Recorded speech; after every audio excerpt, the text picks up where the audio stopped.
The CBS Radio Mystery Theater presents...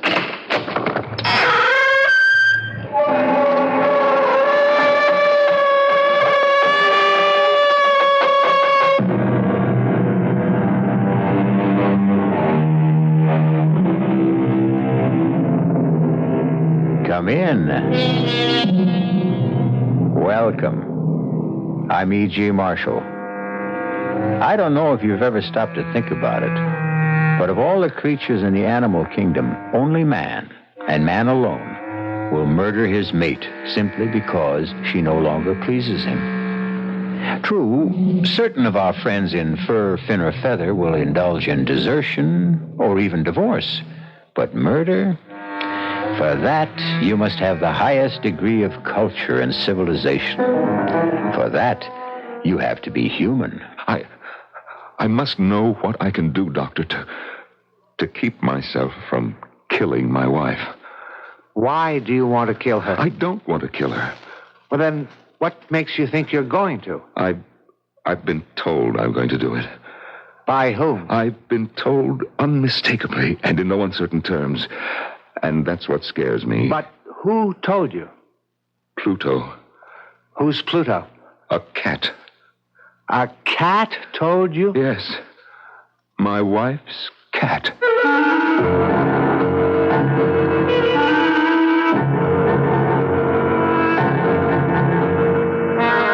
Our mystery drama, The Black Cat, was written especially for the Mystery Theater by Sam Dan and stars Norman Rose. It is sponsored in part by Anheuser-Busch Incorporated, brewers of Budweiser, and by the Kellogg Company, makers of Kellogg's Special K cereal. I'll be back shortly with Act One.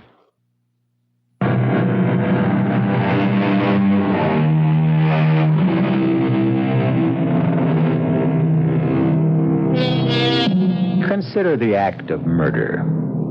Popular opinion has it the majority of killers are ruthless, cold-blooded, devoid of pity. But the facts tell a different tale.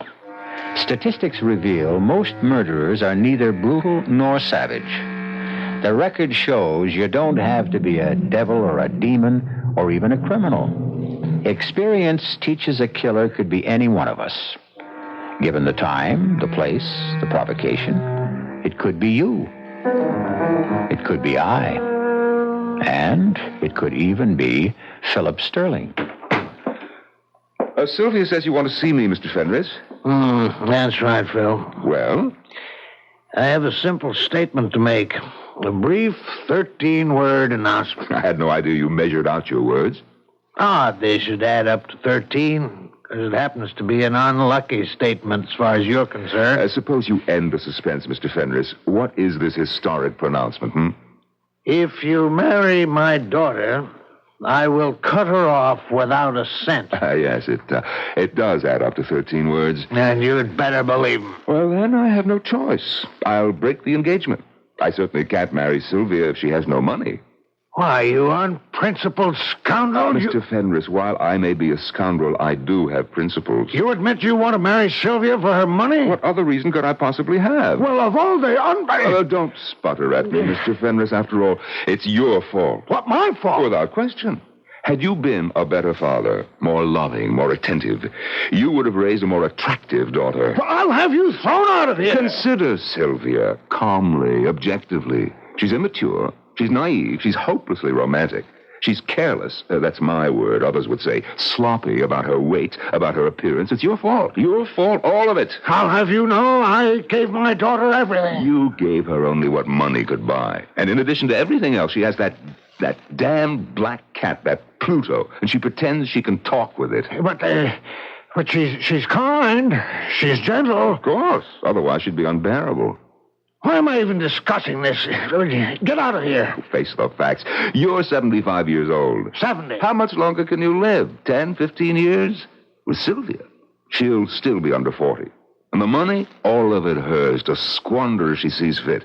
And you know she'll be the natural target of every sharp-shooting fortune hunter. I told you to get out. You say that one more time, and I will. Oh, be practical, Mr. Fenris. I'm the best hope you've got. Because all I want to do with her money, your money, is enjoy it.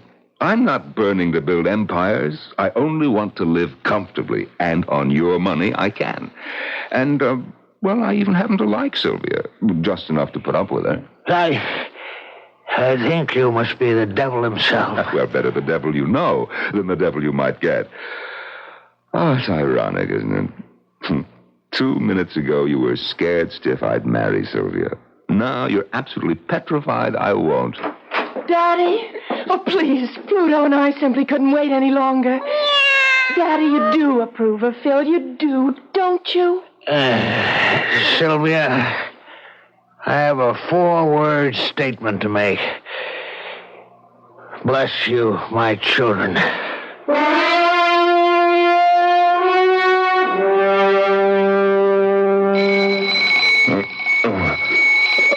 Oh, hey. Who set that thing? Good morning, Phil, darling. I did. You did? What for? We have to be up and about. Oh, at 5:45 in the morning? Oh, I intend to make your breakfast. I never ate breakfast. Oh, well, you should. You should. Gets the day off to a glorious start. Well, it's not as if I'll be swinging a pick and shovel. Well, maybe you should. Oh, Pluto's up. Would you get out of bed, Phil, darling, and let him in? Yes, dear.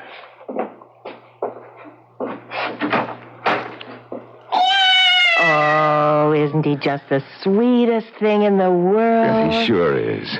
Now, what were we talking about? Picks and shovels and hearty breakfasts. A combination guaranteed to make me ill. Phil, you don't know a thing about the construction business. I never claimed I did.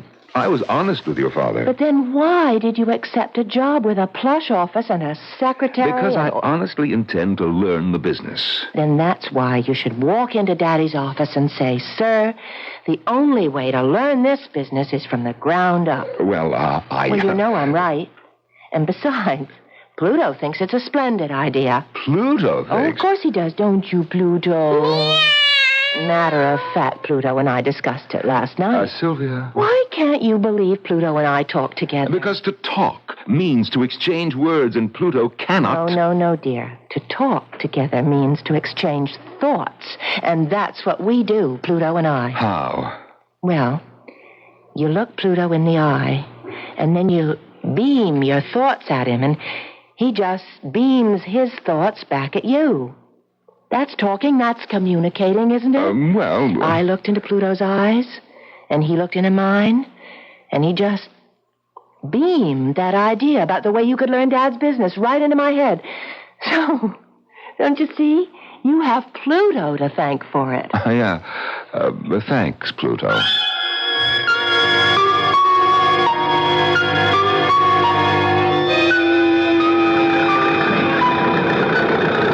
All my life, I hated work. Put in an August day on a road-building crew under a relentless sun that beats down. The heat shimmers off that concrete at about 115 degrees, and you will know what punishment is.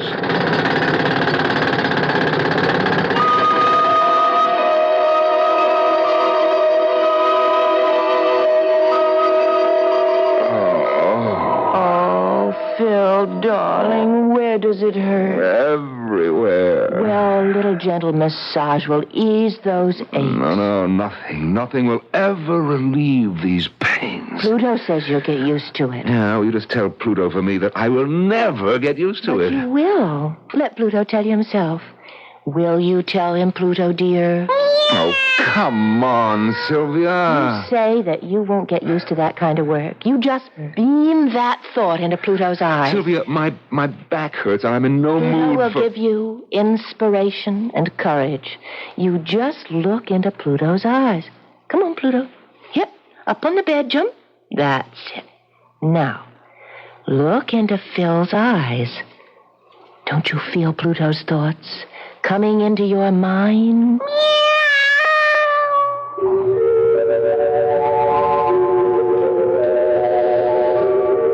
I don't know what color a cat's eye is supposed to be. But suddenly I was staring into a kaleidoscope of brilliant hues. Flaming reds, freezing greens, burning yellows, icy blues, all of them shifting. twisting, trying to form into shapes. And there was this terribly taut feeling of tension, as if the entire kaleidoscope were trying to dissolve into a scene. And finally, the way a bubble bursts, all the colors blended into that one icy blue. That icy blue became two of the coldest, frostiest eyes I'd ever seen in my life. The eyes of a sharp-faced man in a black robe, and he was talking to me. Philip Frederick Sterling, have you anything to say before the sentence of this court is passed upon you? I didn't do it. I swear I didn't. I couldn't kill anyone. I'm not made that way. You must believe me. I'm not a killer. You shall be in prison at the state penitentiary No, you can't do it. I'm innocent. until the 3rd day of April. No, At no, which time no! you shall be...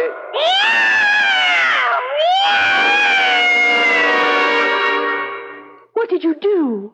What did you do to Pluto? Huh? I didn't do anything to Pluto. He saw something in your eyes. Oh, what could he have seen? The future. The future? Yes. He saw the future and it frightened him. Oh, he's terrified. And so are you. Me? What are you talking about? I'm not... Why are you shaking all over? Who's... You are. Phil. What did you see in Pluto's eyes? Nothing. But Phil... I said I saw nothing.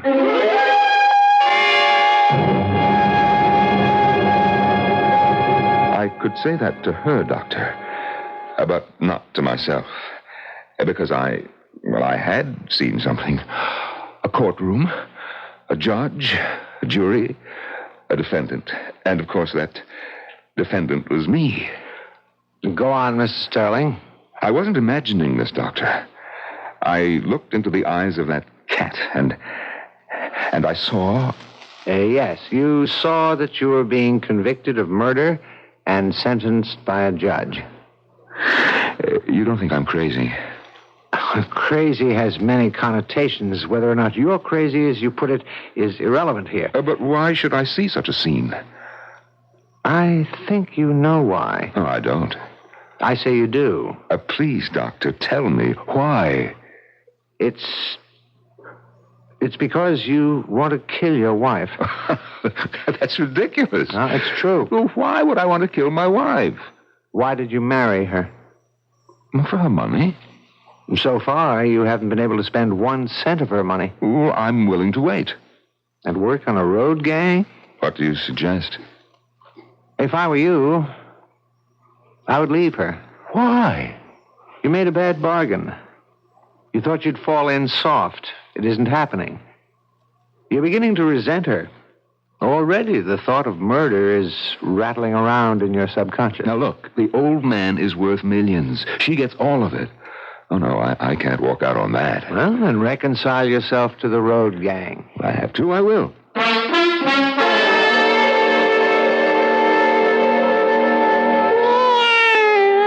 Oh, darling, reach down and pat Pluto's head. Ah, He's forgiven you. for what? For scaring him the other day. Oh, poor Pluto. Come here, boy. Now you see how he likes you? Well, I like him, too. We're pals, aren't we, Pluto? Well, do you think you could talk to each other again? Oh, sure. How are things, Pluto, baby? No, I mean really talk.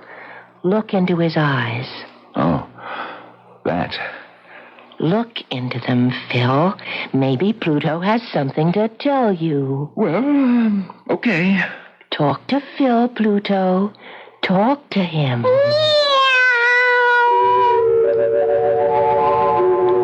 Once again, I looked into Pluto's eyes. Deep into his eyes. Once again, the colors surged and swirled. Reds, greens, blues, yellows. Boiling, burning. And suddenly, all the roiling motion stopped. As if it were frozen. And the icy blue predominated. And once again, I was staring into those 2 icy blue eyes. The eyes that belonged to the sharp-faced man in the jet black robe. my years on the bench, I have never encountered murder so foul. I didn't do it. I must warn the prisoner. If he insists on interrupting, I didn't do it. the fiendishness of this act. I couldn't do it. Only a month. No!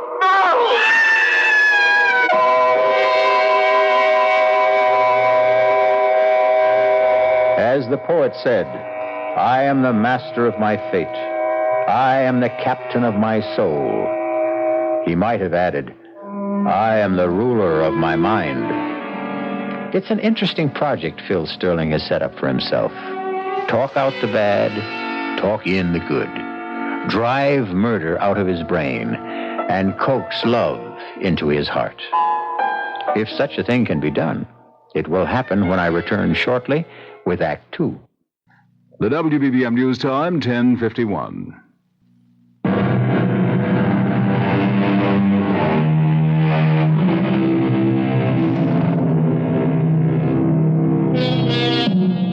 If, as they say, you can see the entire universe in a single drop of water, why is it unreasonable to suppose that Philip Sterling can see the future in the eyes of a cat?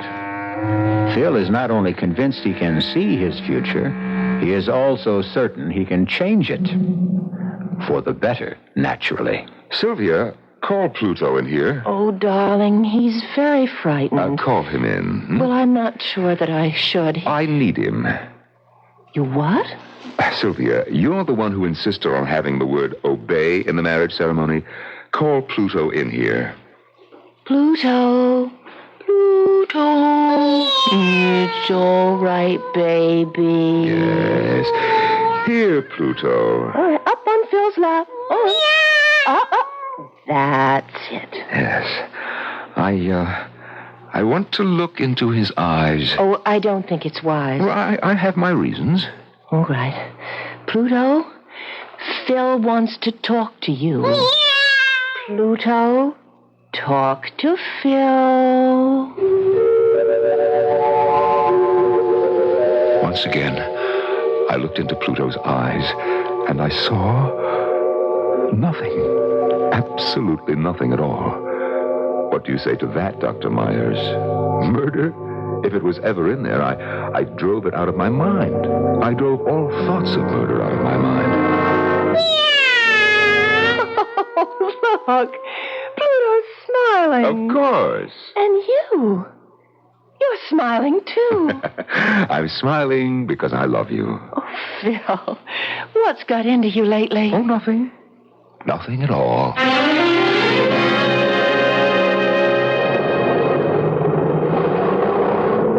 Keep to your left. Keep to your left. Keep to your left. Come on. There's plenty of room. Come on, keep moving. Oh, my God, it can't be, but it is. Gwen, look. It's Phil. Phil, baby, is this for real? Phil, darling. Oh, wait till the gang hears about this. Oh, hi, Gwenny. Bruce. Phil, Phil, darling, I never knew you had such muscle. what happened, Phil? Did your father-in-law lose all his money? Look, you're holding up traffic. Is this what marriage does to a man? I'll explain it some other time. Get moving. Get moving, or I'll catch it from my foreman.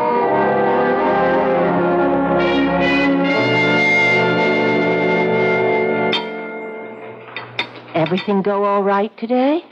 Oh, sure. You haven't said a word all during dinner. Well, I'm just tired. Well, I know you're not used to hard work, but you'll see. You'll find it so rewarding. Oh, sure. I have a surprise for you. Want you to ask me what it is? Okay. It's Dad's wedding gift. You know what he wants to give us? A house. A house? A house of our very own. He wants to give us the house on Rogers Cove. The big one? Yep, the big one with the boat landing, the tennis court. Well, that is a gift. I turned it down. You what? I turned it down. But, Sylvia, why? Because we can't afford it. We can't afford it. Not on your salary. You don't know how hard I had to work to restrain my father. From doing what? Well, he wants to give us everything right away. Now, think of that, what it would do to you. It would absolutely rob you of your initiative. Sylvia, we shouldn't insult your father by, All in good time, darling. Our first home should be a modest ranch house, Or would you prefer a split level? We're in a development with other young couples like ourselves. But, darling... Now, Phil, I had a long talk about it with Pluto. With Pluto? He'll show you the wisdom of it. Pluto, go to Phil. No, wait a minute. Wait a minute, Sylvia. Sylvia, I must tell you, I love you. Of course you do. I love you. My only desire is to protect you, to keep you from harm. Now, Pluto. Phil wants to talk with you.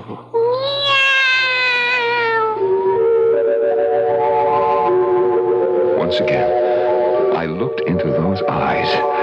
Once again, the whirl of almost blinding colors. But this time, something was different. In the struggle among the blues, the yellows, the greens, and the reds, the bright crimson reds, they were winning out. Everything was red. Flowing red. Blood red. Red blood on a pale white face. Blood on Sylvia's face. Phil, please. Don't hit me. Oh, Phil, please. I told you. I warned you. Phil, no. You ruined my life. All my friends laugh at me. I love you, Phil. Oh, please don't hit me again. Get up. I'm not through. Oh. Get up. Sylvia. Sylvia.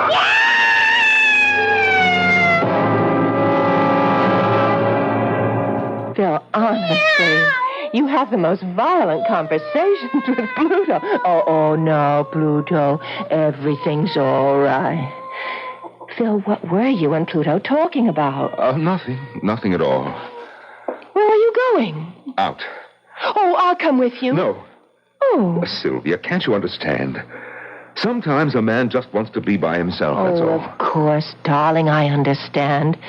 We understand, don't we, Pluto? Yes.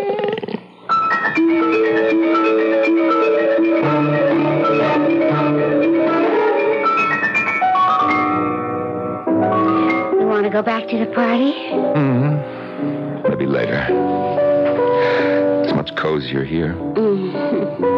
I must say, absence does make the heart grow fonder.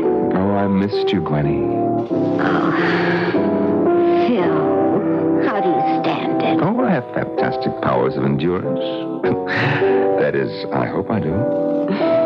You know, what with her talking to that cat and everything else, maybe you could get her committed to, an asylum. After all, she is crazy. Oh, no. Only poor people are crazy. Rich people are eccentric. Phil, I'm worried about you. Sure, don't be. I will be fabulously wealthy one day. Is that all there is to it? That's all there ever was for me. I don't like what it's doing to you. Oh, come on, Gwen. What's it doing to me? Well, you're not the same. You were always so happy-go-lucky. Well, that might have been just a pose. No, there's something new inside of you. Really? What? A kind of violence. Violence? I'm allergic to violence. You think so? You know what I always say. I'm a lover, not a fighter. Violence? Why, I can't even... Don't protest so much, Phil. It shows. How? When we ran into you on the road, Bruce and I, we started to kid you. You turned livid. I don't remember. You were trembling with rage. That's your imagination. You tried to hide it. Well, maybe you're right. There are times when I could just... When you could just what? Kill her. It scares me. I never felt that way before. About anybody. If I stay with her, I know that I'll kill her. And then... Then, what good is the money?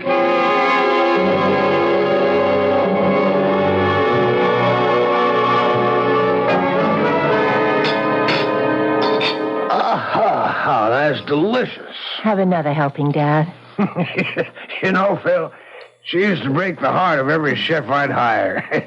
These fellas all had international reputations, but she'd just walk into the kitchen and whip up a little dish and put them all to shame. Daddy, the preparation of food is a personal, intimate thing. We shouldn't hire strangers to do it. Don't you agree, Phil? I've never seen Phil so quiet. That's right. Darling, both you and Pluto haven't said a word all evening. I don't know about Pluto, but I am preparing a statement. Oh, that sounds serious. It's a very important statement. Now, that's a coincidence. I, too, have a statement. May I? Of course. Phil, you've absolutely exceeded all my expectations. You've been an excellent husband to Sylvia. You've been conscientious on the job. And so, therefore, I have a 7-word statement. Odd that it should add up to 7 because it's a lucky statement, and, well, here it is. I have included you in my will. Oh, Daddy. Oh, that's wonderful. Isn't it wonderful, Pluto? I know now, Phil, that you'll succeed in the business. One day, they'll all be yours. Oh, Phil, did you hear that? Oh, yes. Yes, I heard it. Well, now that Daddy has made his statement, what was yours? What was mine? I was ready to say 4 simple words. I want a divorce. However, at that moment, it seemed like a stupid thing to do. I happened to glance at Pluto. He was looking up at me.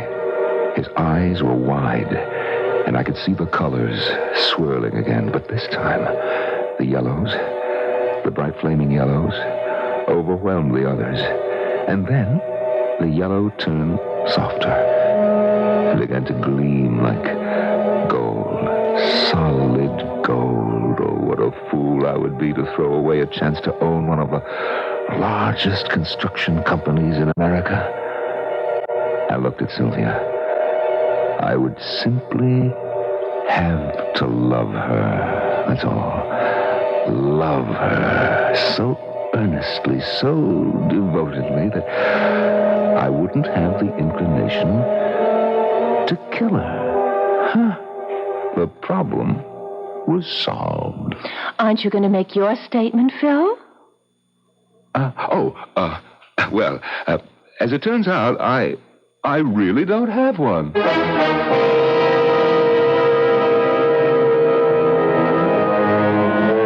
You're playing a dangerous game. All your instincts tell you to get out. But suddenly, the stakes are raised to dizzying heights. What do? Phil Sterling has decided to stand pat. But how strong is his hand? Losers and winners in this game of life and death will be determined when I return shortly with Act 3. This is WBBM Chicago News Radio 78.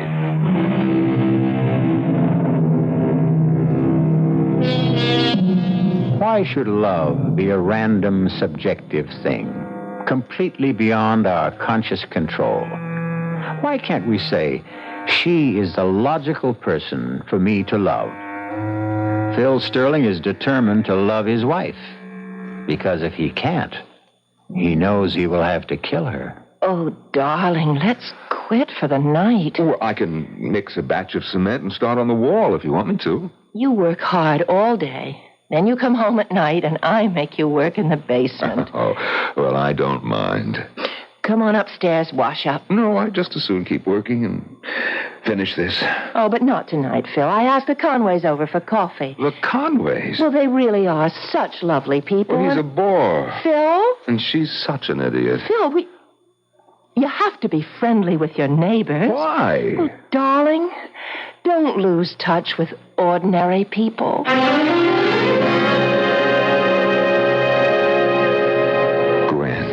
Gwen, I don't know what I'd do without you. Well, that's what friends are for.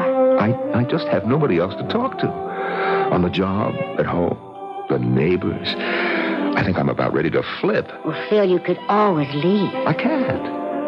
You know, you hear people say, I wouldn't do this or that for $1 million. But it's academic. Nobody ever offered them the million. With me. Gwen, with me, the money is there. It's not quite there. It's mine. I just have to wait it out. I am in the will. I am in it for 50%. Gwen, you know how much that is? Mm-hmm. Besides, he's very old. How much longer can he live? Oh, Phil, you always were a genius when it came to figuring things. I wish I knew how to figure this. Well, you know you can't stay, and you don't have the nerve to leave. That isn't true. Been getting any readings from Pluto lately? Cut it out, Gwen. I bet you're afraid to look.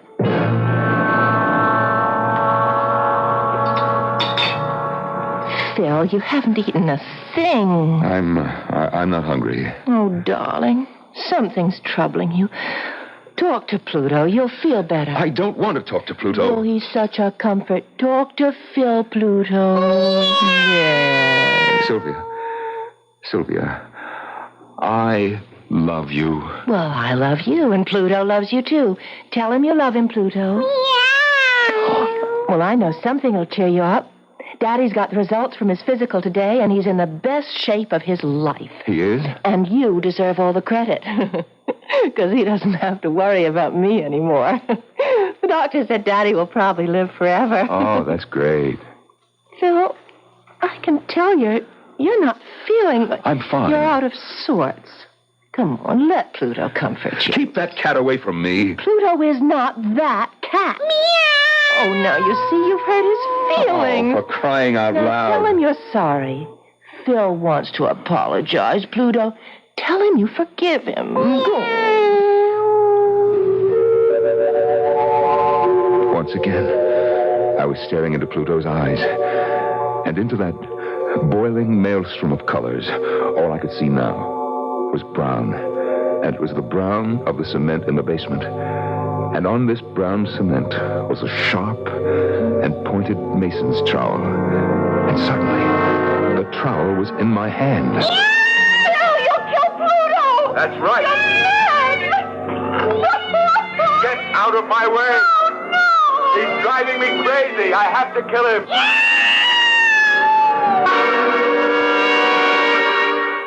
Phil, what's wrong? You're trembling. It's nothing. It can't be nothing. I'm going out. Again? Where? For a walk. Where do you always go on these walks? Nowhere. I just walk. Now stop nagging.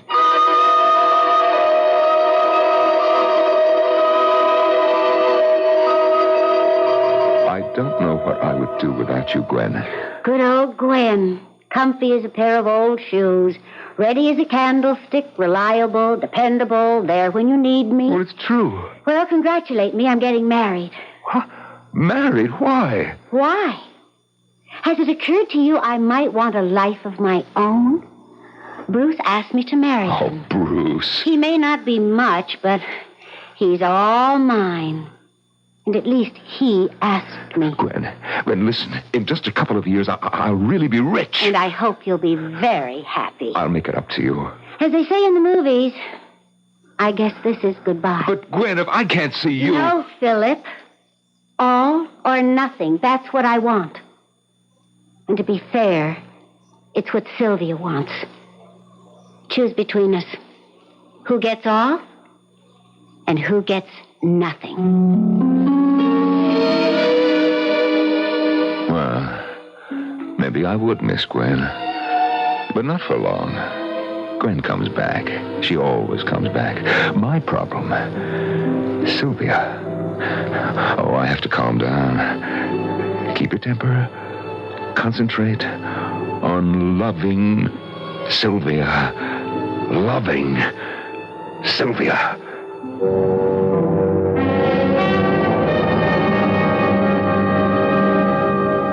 Phil. Yes, dear.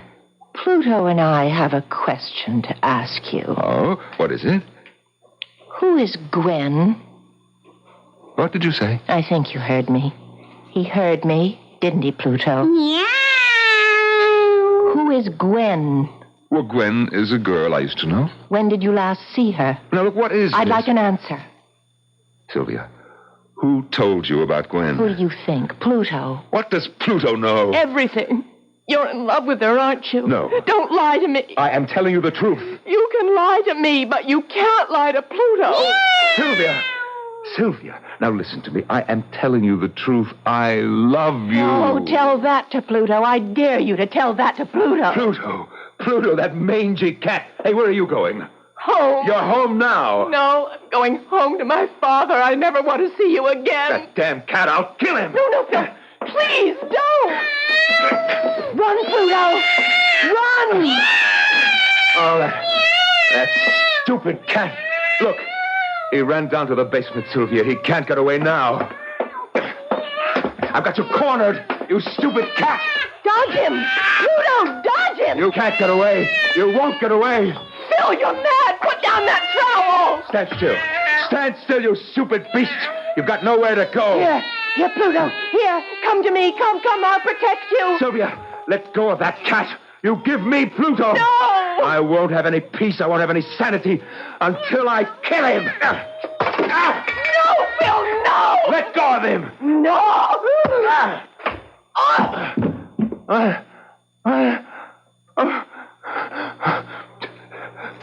Sylvia.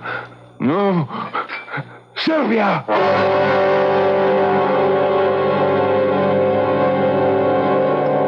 They were both dead. I had killed them both. My temper had gotten the best of me. I had to think fast. Think. First, I built a wall of cinder blocks and cement. I had everything there to do it.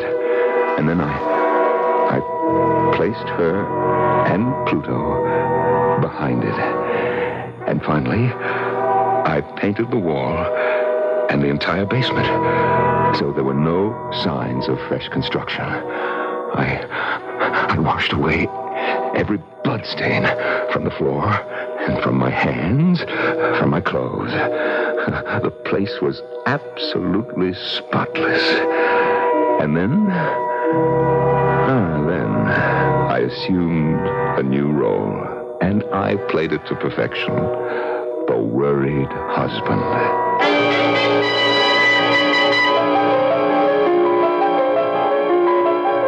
What could have happened to her, Phil? I don't know. Oh, I'm scared.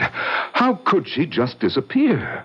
You two weren't quarreling, were you? What, Sylvia and I? No, I know. The lovebirds. Well, I'll tell you what I'm scared of. She has all kinds of, weird ideas. And, what with that cat? Who knows? Maybe she just wandered off. Well, we'll find her. You have to be brave, son. Oh, I just couldn't get along without her, Dad. My only worry was the will, but I was still in it. So that worry was unnecessary. And actually, I was in it bigger and better than before. Maybe I should have killed her sooner.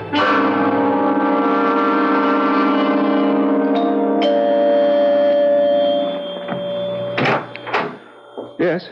Mr. Sterling? I'm Mr. Sterling. We're police officers. Oh?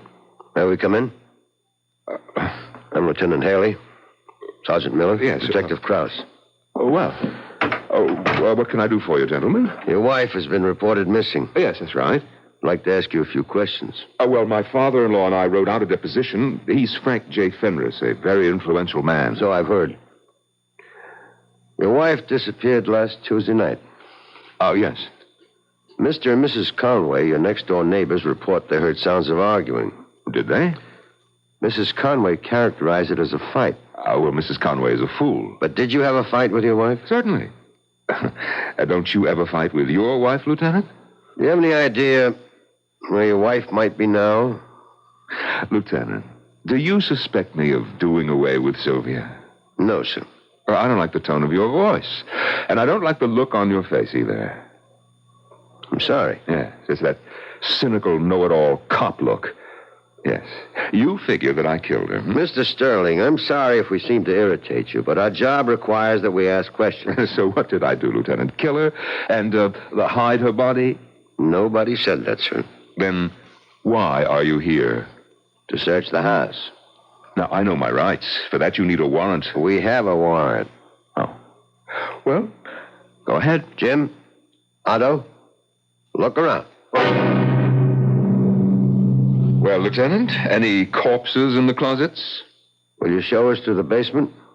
The basement? Yes. You have one? Well, of course we do. Just follow me.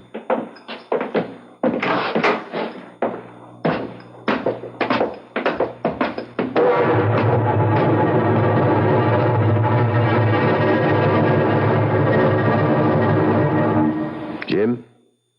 Anything? Otto? Mr. Sterling, I'm sorry we put you to so much trouble. Something the matter, Mr. Sterling? Mr. Sterling? Huh? No, I'm all right. Are you ill? You look so pale. I know this must be a difficult time for you, Mr. Sterling. Yeah, yes, it is. Well, we're through here. Are you sure you're all right? Oh, yes. I'm just fine. Well, goodbye, sir. Goodbye. You know, it's funny. I hear a cat. He must be right in this room, but I don't see him. A cat? A cat? What cat? You mean you don't hear that cat? Why, he's behind that wall. He has to be behind that wall. Pluto. Oh, no. It can't be Pluto. He's dead. He's dead. Otto, Jim, get some tools. We're going to break down that wall. He's dead. I killed him. Why isn't he dead?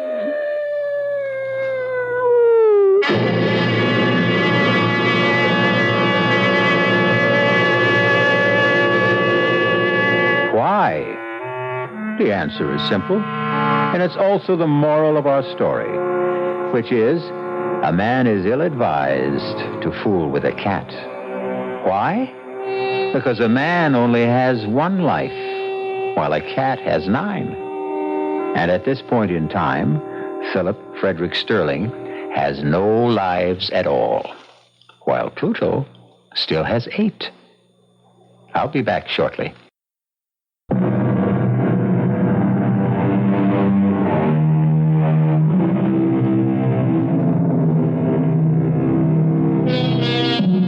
What we're doing on this show is bringing back some of the best of the good old days.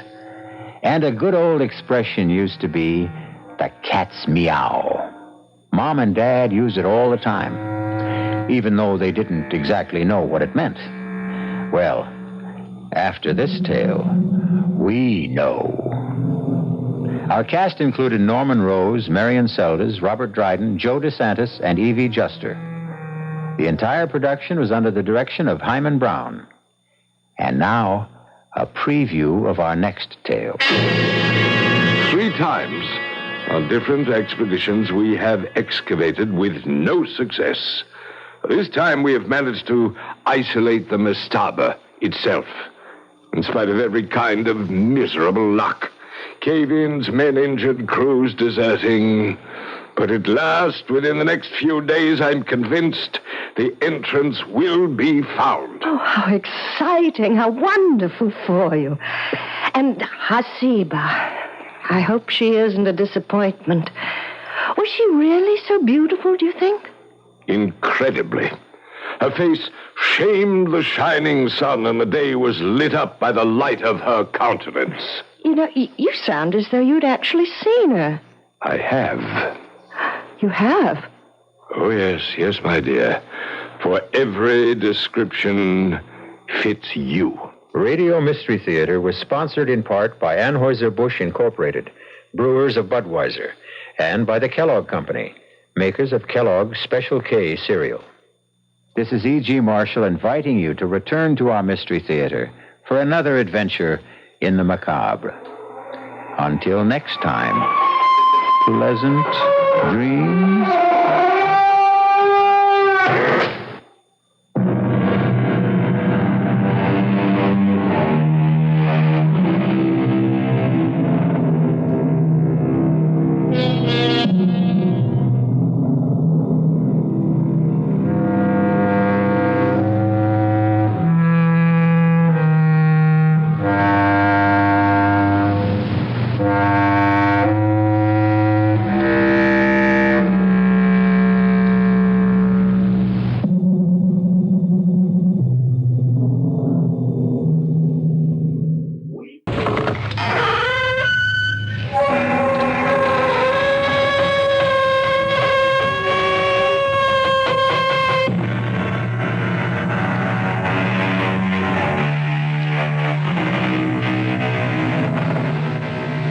begin. Welcome. I'm E.G. Marshall. Welcome to the world of terrifying imagination, to the fear you can hear. For the 4 centuries before Christ, a remarkable combination of priests and monarchs established one of the most astonishing cultures in the world. The rulers were the pharaohs of Egypt, and they left an enduring series of monuments behind them. The Sphinx, the pyramids, the temples of Karnak and Luxor, and, most strange of all, their mummified remains, embalmed by a process lost to modern science. This is the story of one such mummy, and the eternal curse she left to be visited on any violator of her tomb. What happened, John? The door to the tomb swung shut. Oh, can we open it? No. The counterweights locked it somehow. Hold up the torch. Why? There's an inscription inside the door. What does it say? Wait, it would take time to decipher it. Don't worry. I can guess. Who breaks this seal forever seals his doom. He will walk no more among the living or find his way among the dead.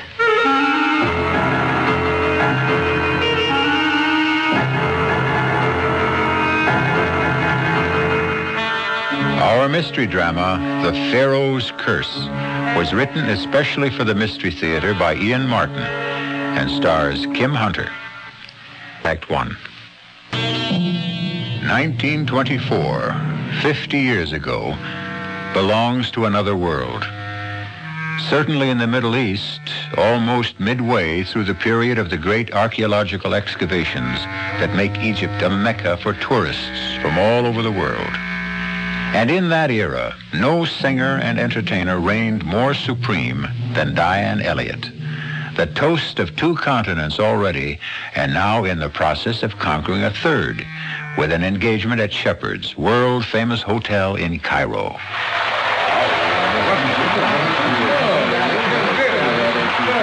You will sing again, Miss Elliott? No, really. 5 encores is enough. Never enough with you. Oscar, for anyone, it's already too much. Of course, you must be tired. No, but I don't want the audience to be. If you'll excuse me. Would you excuse me first? There is an old friend of mine here tonight who would very much like to meet you. Could I presume to ask if you would join him as he asked for a drink at his table? Well, who is this friend of yours? Sir Geoffrey Lunscombe. The famous archaeologist? He's still alive? I mean, well, he must He's quite old, but most active. Would you ask him to give me 10 minutes and then come back to my dressing room?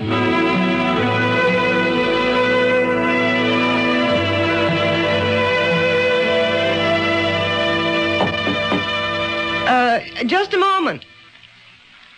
Come in. Miss Elliott. Sir Geoffrey? Guilty as charged. Oh, dear. Did I sound forbidding or something? No, not at all. It's just that I feel I'm intruding. Oh, not at all. I hope you'll excuse me, though.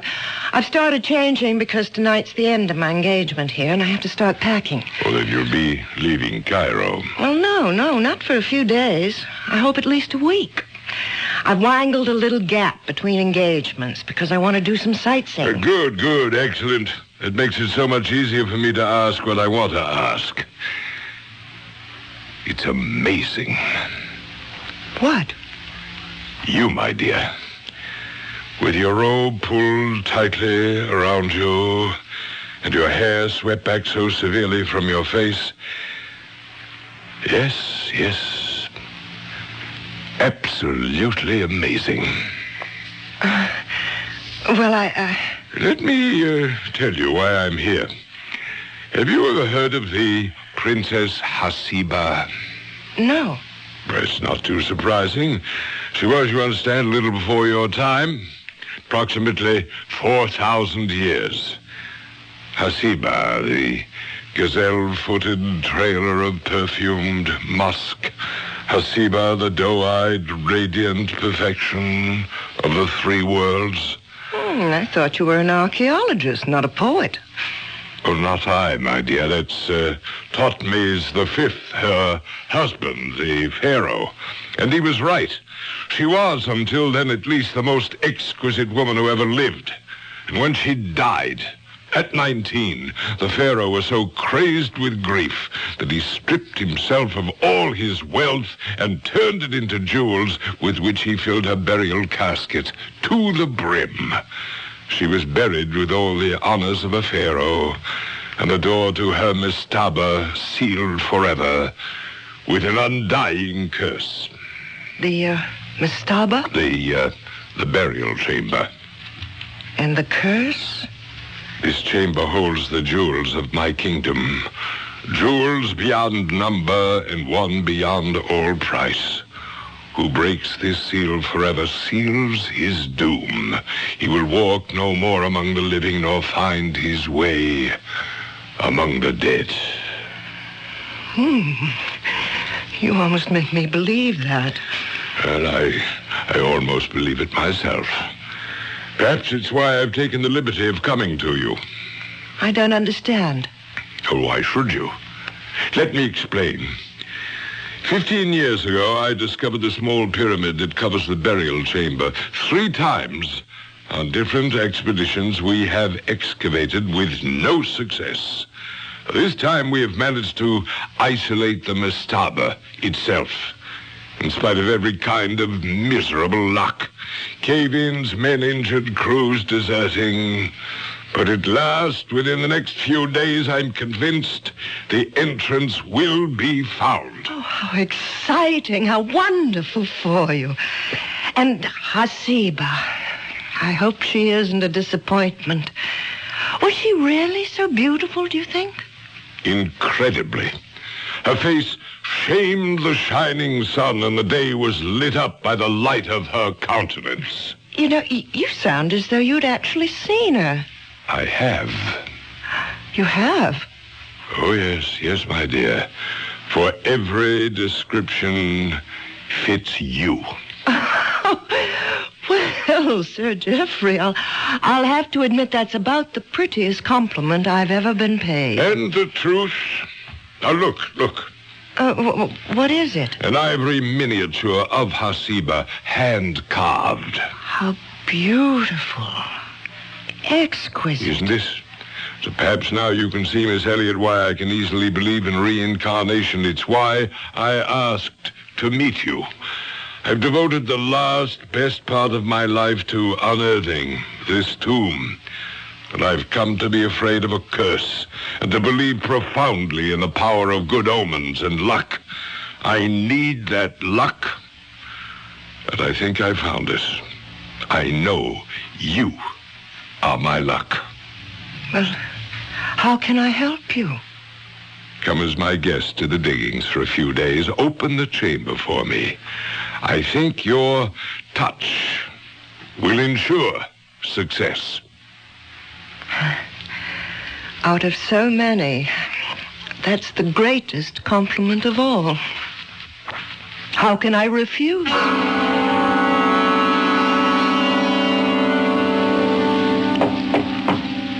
Just a moment. Oh, driver, good. Come in. Now, all I'm taking are these 2 bags, and you are not the driver I engaged this morning. No, Miss Elliot. Then why? Allow me my credentials. Inspector Hasid of the Cairo Police. Police? If you doubt me, call Ahmed. He will vouch for me. Now, may I ask a few questions? Well, of course. You had never met Sir Geoffrey Lonscombe before the night before last. Oh, that's correct. But you are planning to visit the diggings? Yes. Why? Well, because he invited me to. Just as a guest? Of course. For a few days, correct? Well, Now, let's not make anything out of that, Inspector. He is about to open the tomb of some ancient Egyptian queen, and I am intrigued. I've never had the opportunity to meet a 4,000-year-old princess who's supposed to look like me. Now, what's wrong with that, and why should it interest the police? This thing is difficult. First of all, let me warn you that there may be possible danger in your visit to the diggings. What danger? I do not know exactly. But if you are to go, will you let me go with you as your driver, incognito? Why? Partially to protect you. And partially what else? That is what I want to find out. Do you have any knowledge of firearms, Miss Elliot? Well, as a matter of fact, I do. I used to do a lot of hunting with my father. And small arms? Yeah, we had a pistol range. I'm a pretty good shot. Oh, could you handle this if you had to? For protection only, I mean. Webley, isn't it? 6-clip? It would fit a woman's handbag. Okay. Okay, but I'm not interested in running around playing with guns. Last night, at the diggings, there was a fatal accident. Not Sir Geoffrey. No. One of the new digging crew. Now, for everyone's safety, I need an opportunity to investigate that accident quietly, without publicity. You could offer me that chance. And put my own neck on the line? No. There's little risk for you. But of course, I cannot tell you there is absolutely none. Well, what is it you think's going on out there? I am not sure. 4,000 years ago, if we are to believe the papyri, the written records, Thutmose buried with his wife uncounted millions of dollars in jewels. But neither she nor the jewels have been exhumed yet. We are told. And yet, a man is dead. Where was this man found? Near one of the many statues that ring the pyramid, far from the tomb itself. Well, so what has that to do with... murdered? Not by any human agency, apparently. The man was crushed, as if broken in the arms of something beyond the natural power of things. However, the police are less interested in the man himself than what was clutched in his hand. What? I have been selected to investigate this matter quietly and anonymously. Will you let me go with you? You're kind of daring me, aren't you? Pardon? You don't want me to refuse. I don't think you are in any real danger, Miss Elliot. And I need a cover. Okay. Let's go adventure. Just tell me one thing first.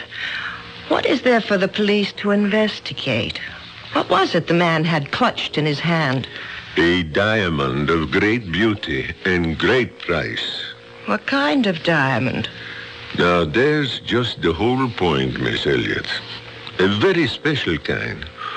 For no diamond has been cut like this in the last 4,000 years. A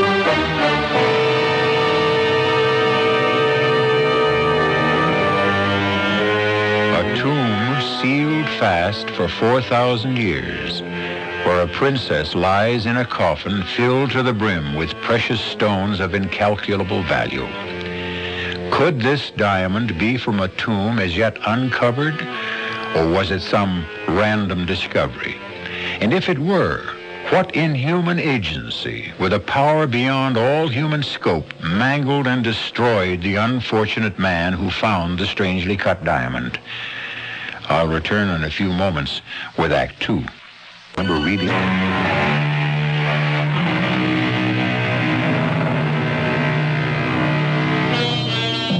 Southwest from Cairo, riding across the hot white desert sands in the Jeep driven by Inspector Hasid, a tulle scarf bound across her mouth and nose against the stinging sand. Diana Elliott wonders what whim drove her to this strange adventure. And then, to herself, honestly, she admits what it is. She is tired of the never-relaxing discipline of her life, the touring, the center of applause, the sense of being trapped. Suddenly, she is a free soul, off on an uncharted adventure, ready for anything that comes her way, as long as it is new and different.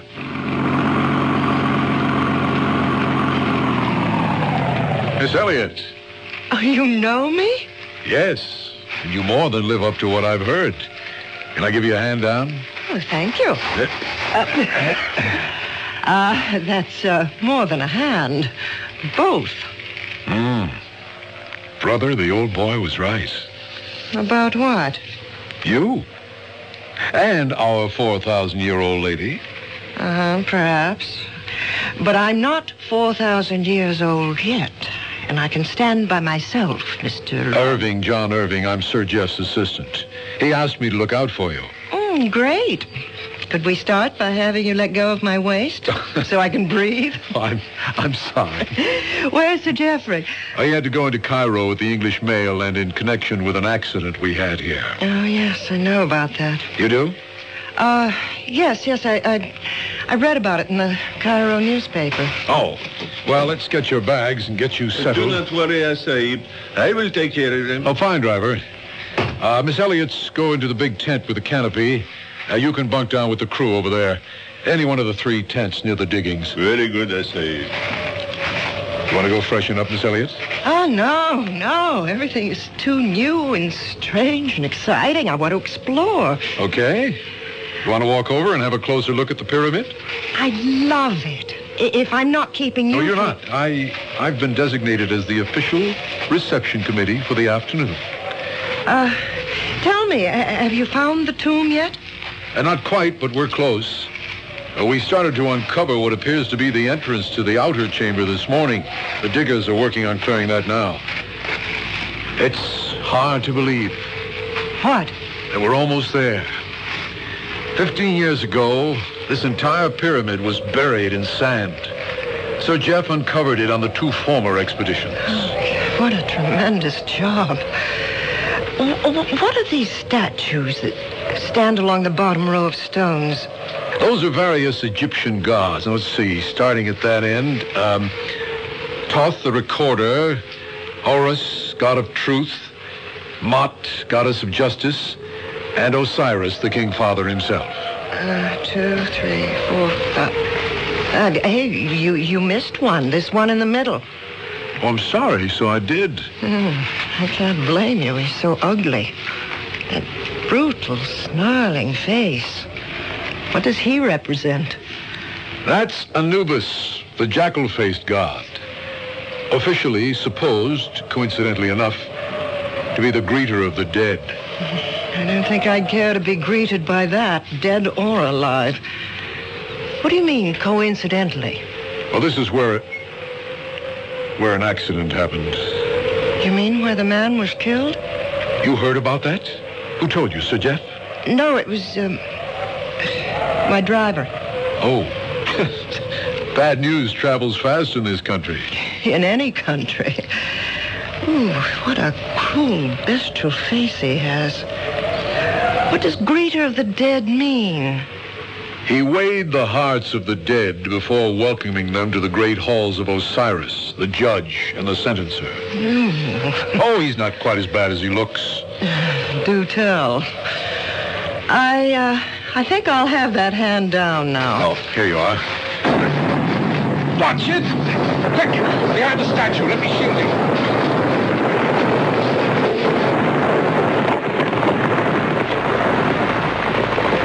You all right, Diane? I'm all right, Mr. Irving.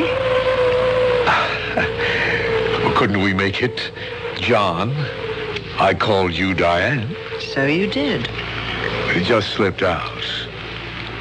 Did it scare you? If you mean the explosion, of course it did. Dynamite. What was the dynamite for, John? That's just what Sir Jeff's going to want to know. He's going to be hopping mad when he gets back. Damn that Sargon. Who is Sargon? Our esteemed Egyptian colleague and so-called archaeologist who's been gumming up this expedition ever since it started. Gumming it up? Yeah, he resents all outsiders who come here on what he considers his territory. Well, you can't blame him, I suppose. It's his country. But just the same, the guy's pretty hard to take. For some reason, he wants that tomb to remain sealed. With that dynamite he set off, maybe he's just gotten his wish. Now, come on. I'll see you back to your tent so I can go find out just what damage has been done.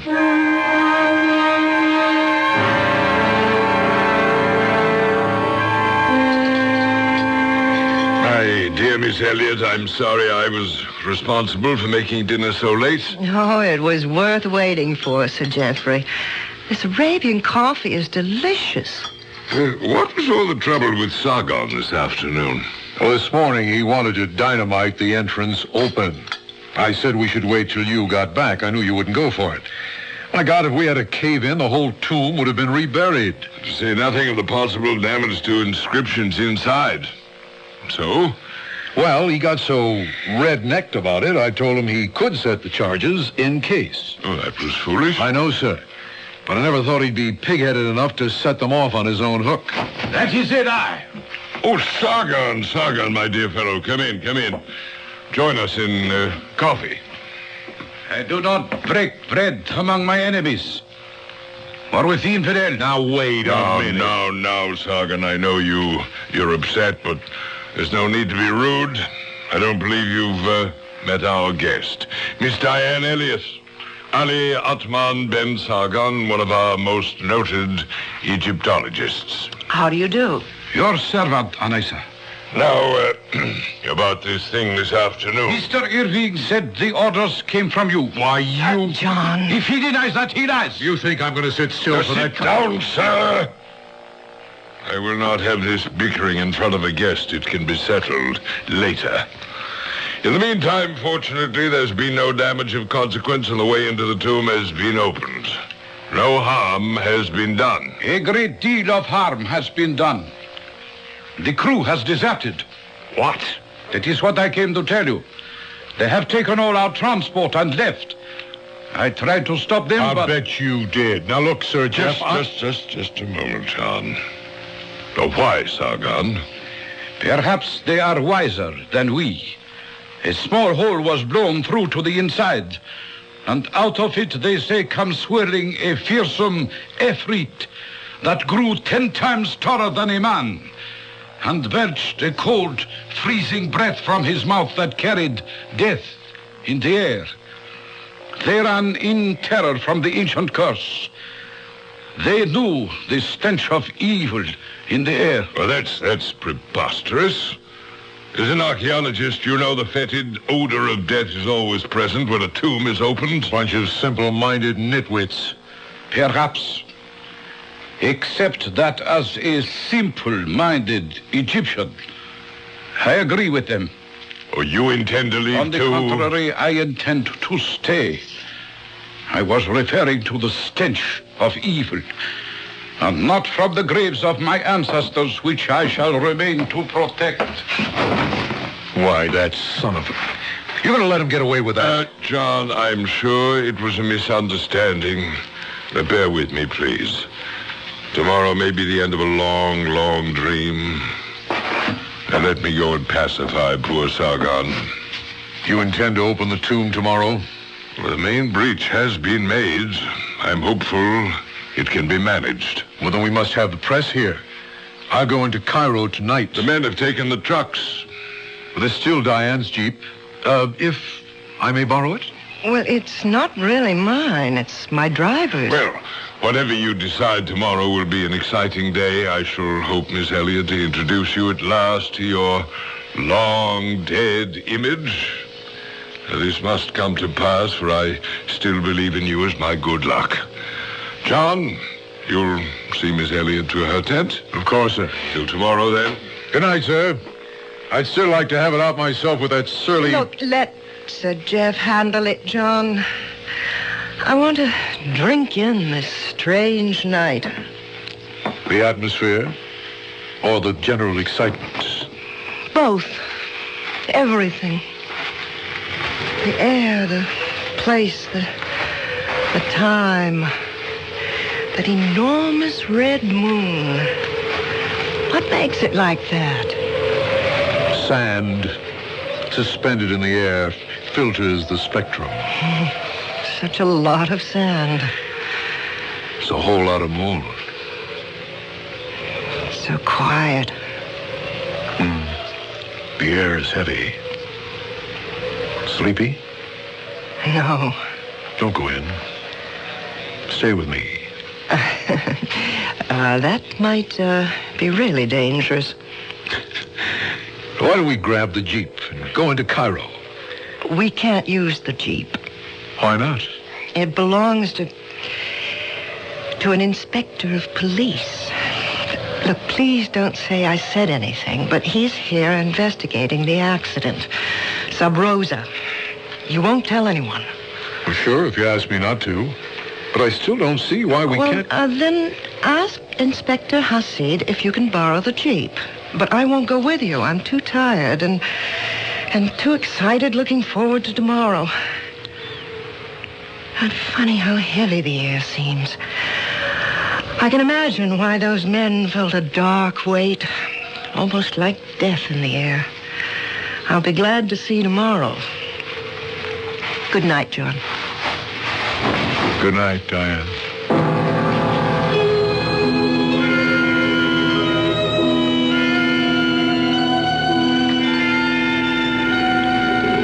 Diane? Diane? What is it? Are you dressed? Can I come into your tent? Yes. I was just starting to go to bed. What is it?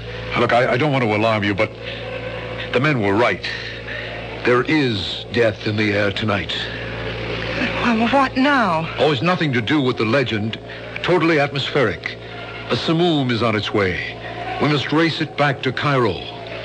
But the tomb... The tomb can wait, as it has waited for centuries. Oh, but there won't be room in the Jeep for all of us. Only you and I are going. And the others? Sir Jeff and Sargon won't leave the tomb. Inspector Hasid won't leave Sargon and remains to protect Sir Jeff. What does that mean? Sargon is not to be trusted. Sir Jeff and the inspector know that. But if we have to run for safety, what about them? Well, they'll be safe in the excavation. It's like a tornado cellar. That's just what this blow will be like anyways. Well, so why can't we hole up with them? We could, if you think you can spare the time. What's that mean? A simoom. It could blow itself out in 6 or 7 hours or 6 or 7 days. Now, can you spare the time? Oh, of course not. I'm due in Paris in 3 days. Give me 5 minutes and I'll get my suitcases ready and we'll be on our way.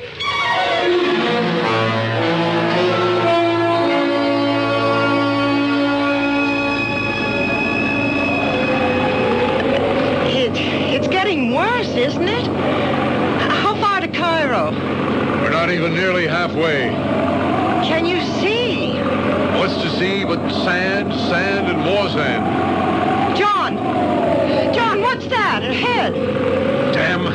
It's the twister itself. Double right around on us. What are you doing? Oh, we can't hit into it. It would suck us right up into the land of Oz or the Arabian Nights. We've got to run for cover. Where? Back to the diggings, the only shelter. Just hold your seat and hope we can outrun it. Supposing we can't? Baby, this is one archaeologist who doesn't live in the past and is very interested in the future. Right here and now, we've got to hang on to the present.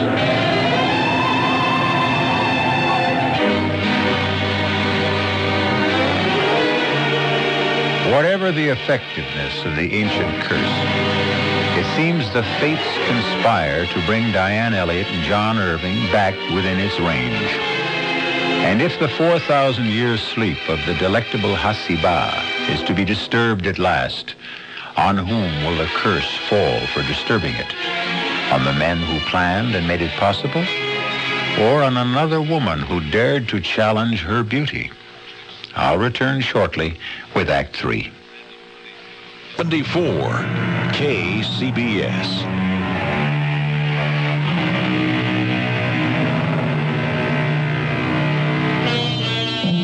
In the outer chamber, shielded from the wild gust and the roar of the simoon raging outside, Sir Geoffrey and Sargon have isolated and almost cleared the door to the mastaba itself. They are engaged now in cleaning up the debris the explosion earlier in the day had caused. That does it. The door is free. 15 years, and the moment is here at last.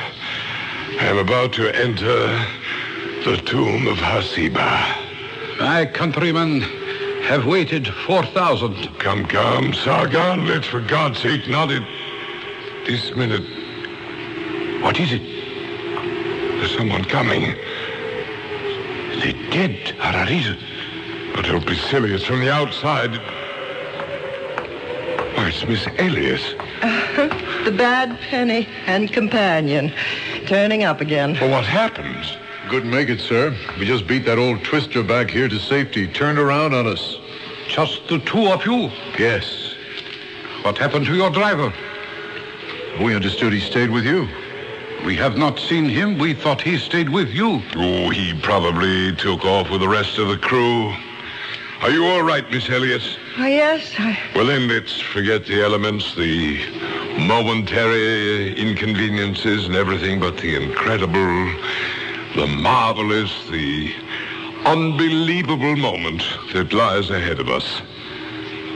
We're about to enter the tomb of Hasiba. But the storm... The storm will blow itself out.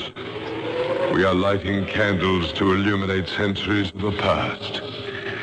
Come, John, Sargon, help me push open the door. I do not care to see the tomb opened. I am not surprised. Inspector Hasid. Yes, Miss Elliot. Inspector?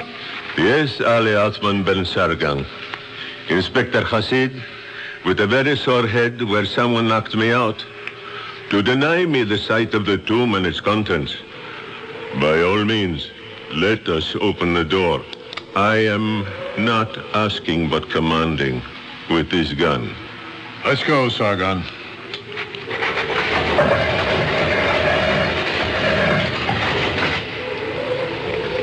There it is.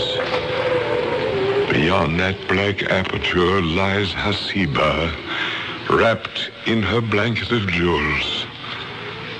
Who shall be first to enter? The right is mine. The right is Sir Geoffrey's. Don't make me use my gun. This is a moment I dread as much as I desire. Who knows what lies in that dark cave? The tomb may have been rifled centuries ago. Its artifacts destroyed, the very catafalque itself vandalized. The curse was never idle. And then suddenly I am too old and afraid to enter. Diane, I brought you here as my luck. Will you risk it and enter first? If you wish me to. I wish it with all my heart. John, take the torch and light her in. Yes, sir. Careful, Diane. Easy. Look, what is there to fear? Who knows? The dead resent intruders. Well, I only hope that... Oh! What is it? Stone beneath my feet. Look out, What happened, John? The door to the tomb swung shut. Well, can we open it? No. The counterweights locked it somehow. Hold up the torch. Why? There's an inscription inside the door. What does it say? But it would take time to decipher it.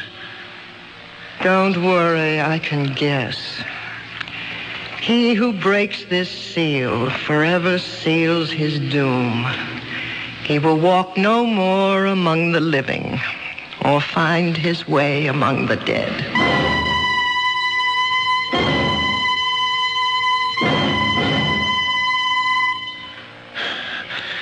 just what I was afraid of. Hopeless. The door can't be budged. What happened? The stone you stepped on, designed to trip the counterbalancing rocks and lock them. To get the door open now, they'll have to blast. So that was Tothman's ancient curse. It's pretty effective. Look, hold up the torch, John. Is that better? Yes. It's not a very large chamber. No. In the center there, is that... Yeah. That's the catafalque. Hasiba. Can we look? Why not? Poor little princess. Poor little rich girl. So young. Can we open the sarcophagus? I don't know. Somewhere there should be... Well, let's see. Ah, here. It's too heavy. As far as I dare slide it. Such a big coffin for such a little girl, but... Oh, but she is lovely. The face is only a death mask. Where are the jewels, John? The jewels that filled the casket to the brim. That's right. Evidently, old Tothmas regretted his generous impulse and sneaked in later and pinched his fabulous fortune. How? I don't know. What's the matter with the torch? I'm afraid it's going out. Well, can't we light it again? No. Lack of oxygen. We've got to get out of here. Haven't you any idea how? The catafalque itself. Let's have a look. But how? Where? It's just a simple box. Except here, at the foot of it, carved in bas-relief. Oh, wait. Let me hold the torch close. Yeah, that's better. What is it? That face. The god you showed me outside the pyramid. With the jackal face. What's his name? Anubis. Greeter of the dead. But he has another name. The opener of the ways. Diane, maybe this is it. Press it. Try it. Yes. The opener of the ways. Oh. Smell that, Diane. Fresh air. Look at the torch light up. And there are steps beneath. We're free. I wonder, John. I wonder.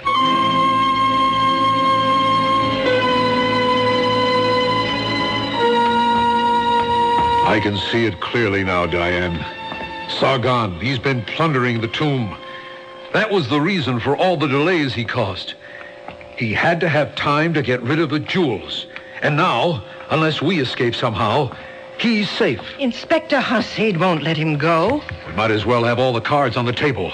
When I stumbled into you entering the chamber, it was because Sargon pushed the inspector against me and grabbed the gun. You can be sure Sir Geoffrey and Hasid are both dead by now. And Sargon is on his way to freedom with the jewels. Well, then it's up to us to stop him. How? What's the matter? A blank wall. This looks like the end of the road. It does, at that. How do we get out of this? That's all up to you, John. What does that mean? It's not very difficult to figure out. You know just where to put your hand to move this rock. Don't you, John? I? Why should I? Because you've been here so often before. You know? I think so. And what I don't know, I can guess. You found this secret entrance some time ago. And you stole the jewels, didn't you? You've been the one that's been delaying things while you tried to figure out some way to get away with them. My Jeep with me as cover was the perfect way out, if it hadn't been for the sandstorm. All right. I admit it. Which leaves you with two choices. Which are? Stay here or come with me. Diane, I am more than a little in love with you, and I promise you there's a fortune packed in your Jeep that could make us able to live like Thothmes and his queen Hasiba. In your luggage, it could easily be smuggled out of the country. Half of it, all of it's yours, if you share it with me. And if I don't? I'll have to take my chances alone, which includes, unfortunately, leaving you shut in here where you can't blow the whistle on me. Two choices, What else? This. What? A gun? Where did you get that? From the inspector. And don't think I don't know how to use it. Are you ready to open the door now? Suppose I just refused. The torch is beginning to burn low again. That means we're running out of oxygen, doesn't it? Okay. You win. Here, catch it. What?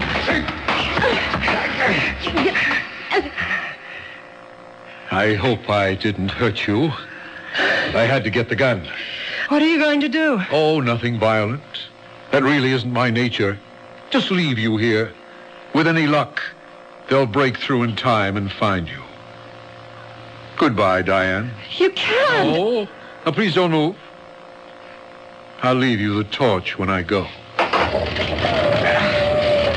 Damn Simone is still raging. You'll never get through it. I'll have to take my chances. It's all I have left. I'll move back. I'm sorry. Sorry for everything except the jewels. You could only see them. Well, here goes.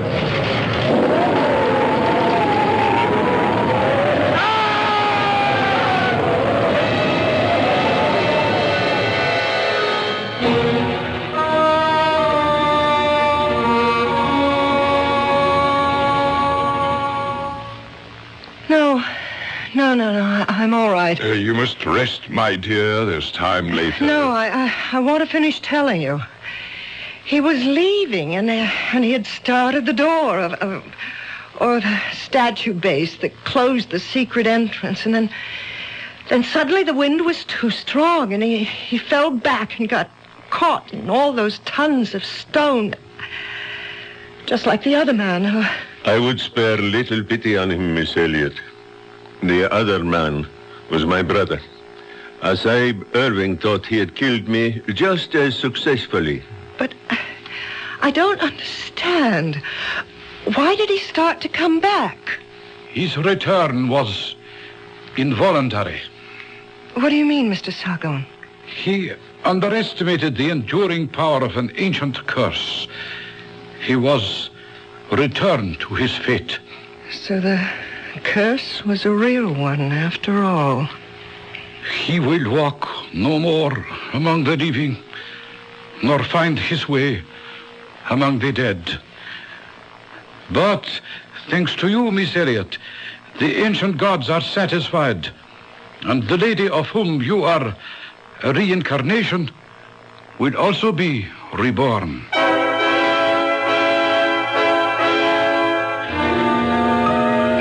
Hasiba, the gazelle-footed, trailer of perfumed musk. Hasiba, the doe-eyed, radiant perfection of the three worlds. Why shouldn't she be reborn? I'm in favor of it. What man wouldn't be? I'll be back shortly.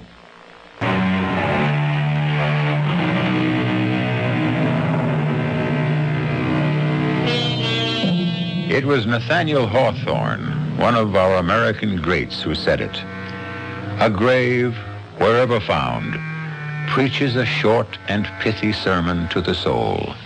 Let my comment on this tale be as brief. Let the dead past bury its past, nor pause too much to think on today. The future is what leads us on.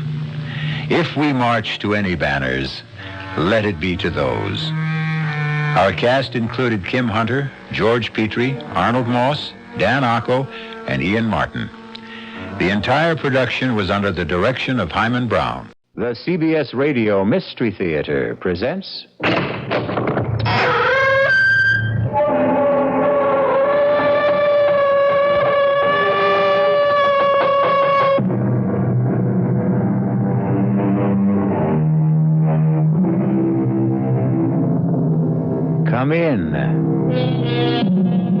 Welcome. This is E.G. Marshall, and you're welcome in my world where things are even stranger than they seem, and reality falls before truth.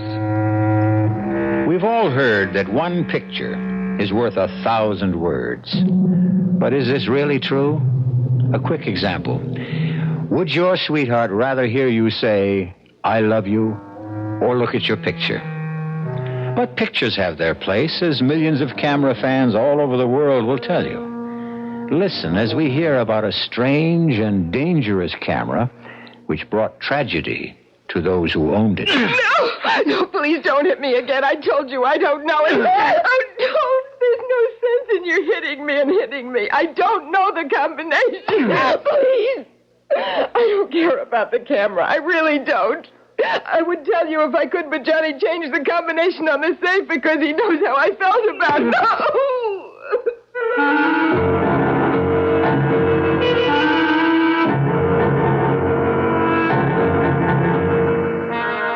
Our mystery drama, Die, You're on Magic Camera, was written especially for the Mystery Theater by Murray Burnett and stars Nick Pryor and Terry Keane. It is sponsored in part by Anheuser-Busch Incorporated, brewers of Budweiser, and by the Kellogg Company, makers of Kellogg's Special K cereal. I'll be back shortly with Act One.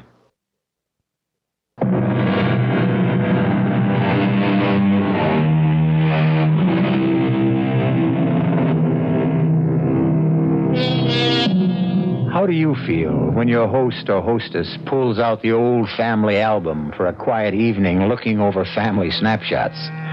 Some people find this enjoyable. Johnny Carlin loved picture taking. At the time our story opens, Johnny had attained a cherished ambition. He was the proud owner of a brand new Vol.14 S60, a magnificent camera, and the very last word in self-developing photography. To add to his happiness, he was taking the very first picture on the Vol.14 of his beautiful and bubbly girl, Lisa Kane. Move to your left, Lisa. If you can sort of lean against the pillar of the bank there. Yeah, that's it. Hold it.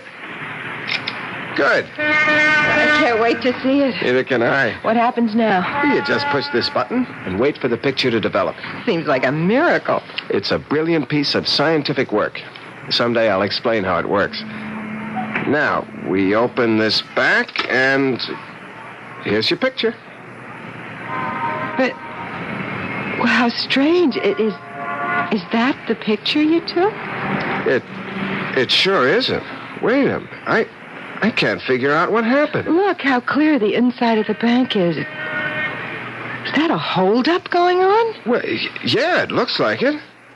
But there hasn't been a holdup. Look, everything's normal. Yeah, I can see it is, but the camera doesn't lie. There are 3 guys with guns and people lying on the floor. This is crazy.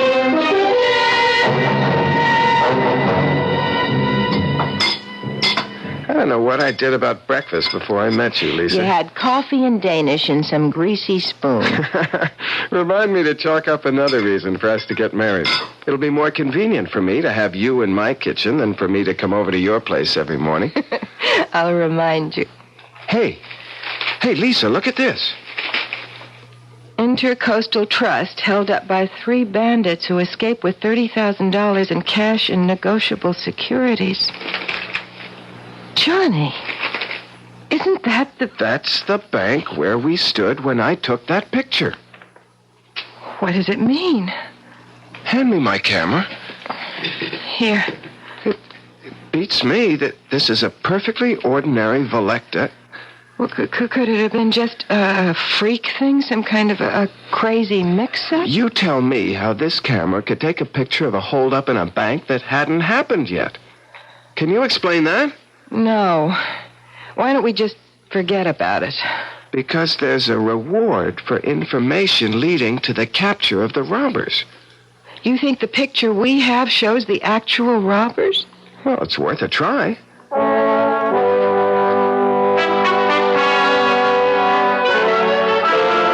Inspector Barrett, 45 Yeah, I'm calling about the Intercoastal Bank robbery yesterday. I think I have something that'll help. Thank you for calling. What do you have? Well, I can't tell it over the phone. Why not? Because it's a photograph. A photograph? Yeah, I was taking a picture of my girl outside the Intercoastal Bank yesterday, and somehow I got a picture of the holdup. Where are you now? My office is 1 Central Park South. I'll be there in an hour. The name is Carlin Communications. I'm John Carlin. See you in an hour, Mr. Carlin, and thanks. You didn't say anything about the reward. There's time for that when I get him in the office. You expect anyone? No. You'll forgive me, but the door was open. What, that's impossible. I always double lock that door. We're all forgetful at times. You're John Carlin. Who are you? My card. Electa Camera Corporation, Nicholas Scarlett, sales representative. Yes, Mr. Scarlett? I'll come straight to the point, Mr. Carlin. Our records show that you purchased a Volecta S60 on the 27th of this month, correct? That's right. Well, it was our mistake. No question about it. A very grave error. That model was sold to you by some stupid clerk. It is an experimental camera that should not be on the market. So, since it was our error, we are going to give you your choice of any 2 Volecta cameras you wish, including our motion picture line, when you return the experimental model. Fair? What kind of experiments were you doing with this model? Not my department, Johnny. I'm just here to get the camera back. Well, suppose I want to keep the camera. Why would you want to do that? Suppose I did. Bad move, Johnny. I wouldn't advise it. You mean there's a chance that the Volecta people might try to grab it sometime? Rip me off? Oh, never. You paid for the camera. It's yours unless you return it voluntarily. That's the rule of the company, and that's the way it works. Now, what do you say? Do we have a deal? I'd like to think it over. Oh, sure thing. But believe me, Johnny, this camera wasn't meant for you. And whatever you're thinking, it won't work out.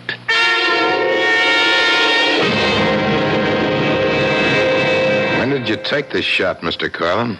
Well, I don't remember the exact time, Inspector, but it must have been during the robbery.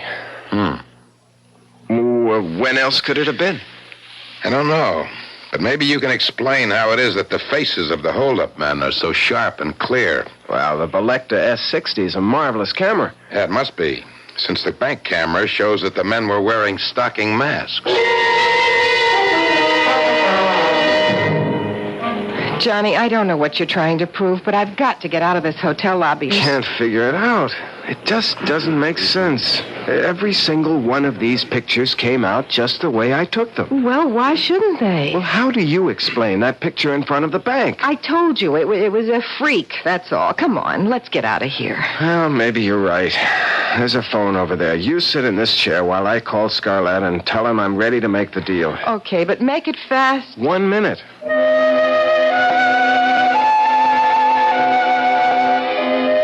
Good afternoon. Mr. Scarlett, please. Who? Mr. Nicholas Scarlett, sales representative. I'm sorry, we have no Mr. Scarlett here. No, you must have. I have his card right here. It says Nicholas Scarlett. I'm sorry, sir. There's no Mr. Scarlett working for us. Is it all set? Can we go now? Volecta never heard of Nicholas Scarlett. He doesn't work for them. What? Well, that's impossible. He offered you... He's a phony. He just wants the camera. I've got to figure this thing out from every angle. Johnny, I'm tired and I'm hungry. I just want to get out of this hotel. Okay. On our way out, I just want to take one more shot. Johnny, that's an empty passenger elevator. I can see that. Okay, there. Now let's go. We'll look at what comes out in the restaurant.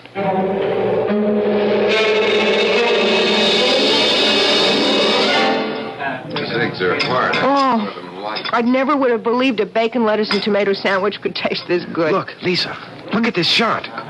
What, the empty elevator? It isn't empty on this picture. Look.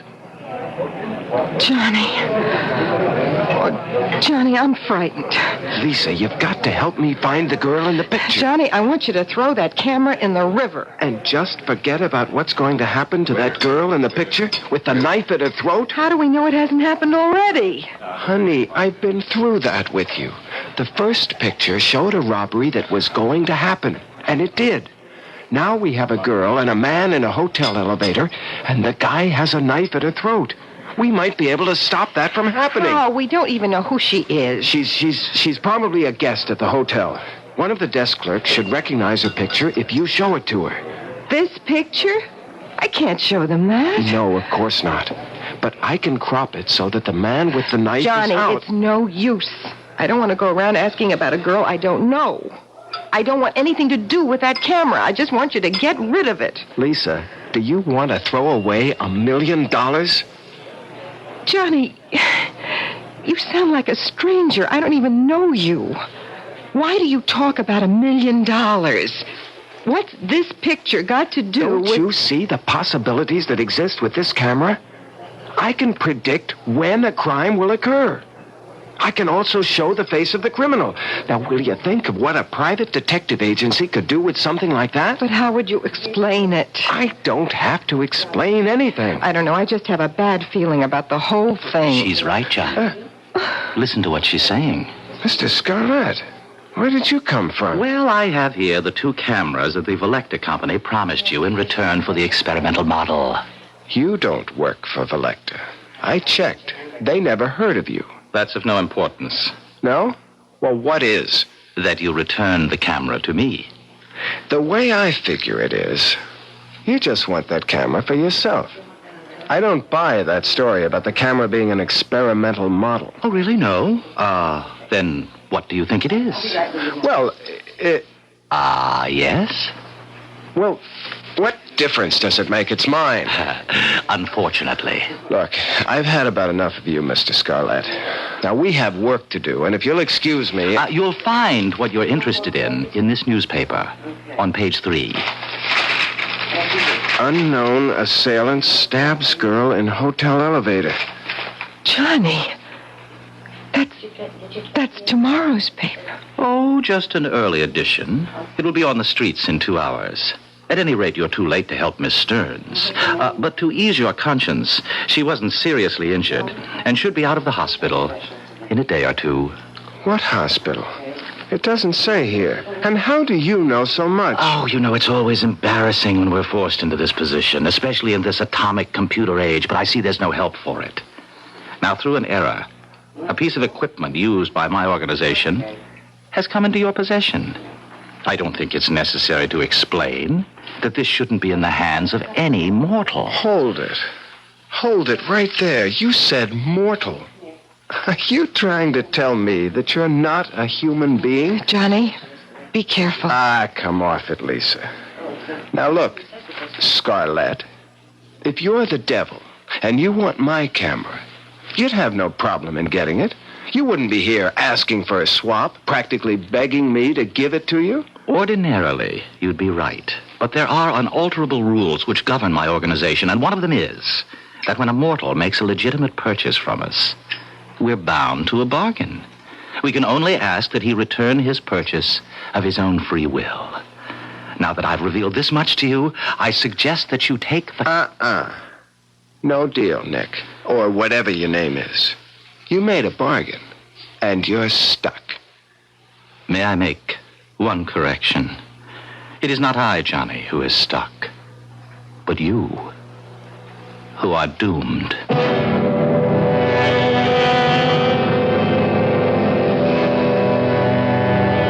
I don't suppose there's one of us who hasn't thought of what they'd say or ask if they really had a conversation with the devil. You know, I like to believe that most of us have at one time or another, but that we somehow either didn't recognize him or didn't believe him. I'll be back shortly with Act 2.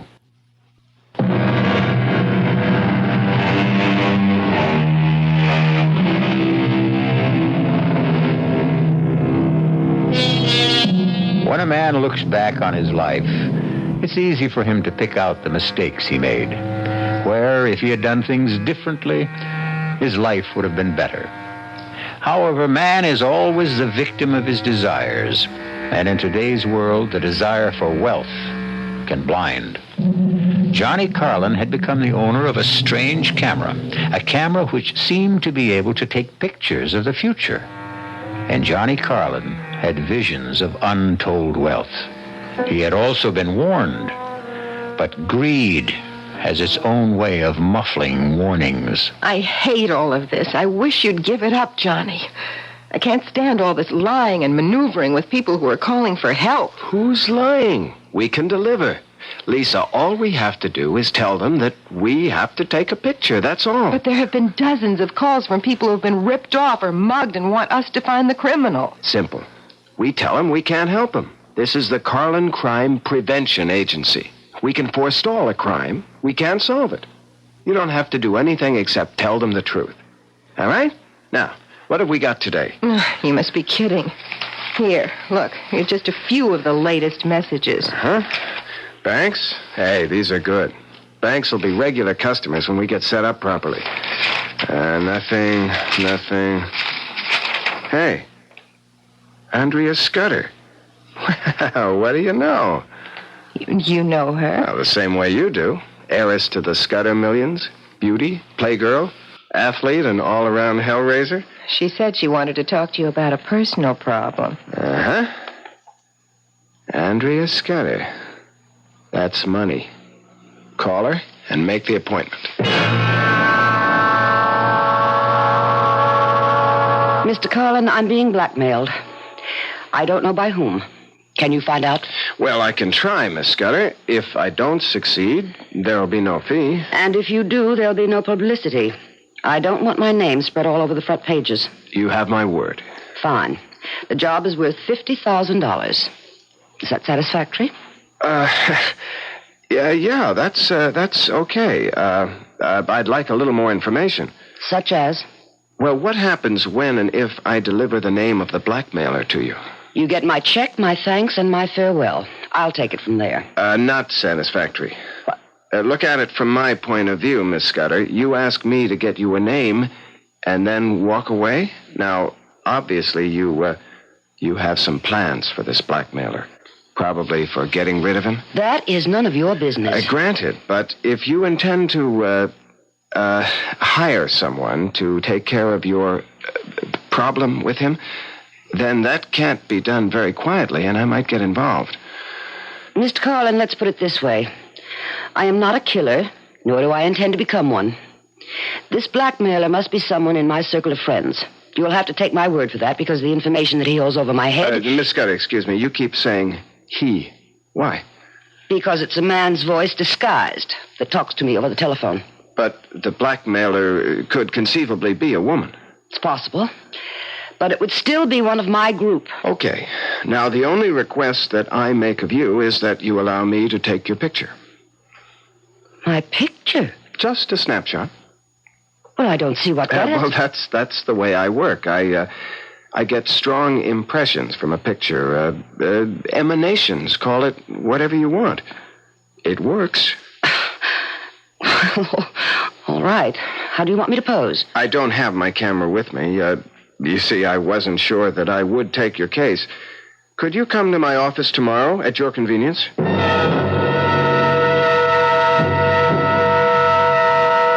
Full face, if you please. Whatever you say.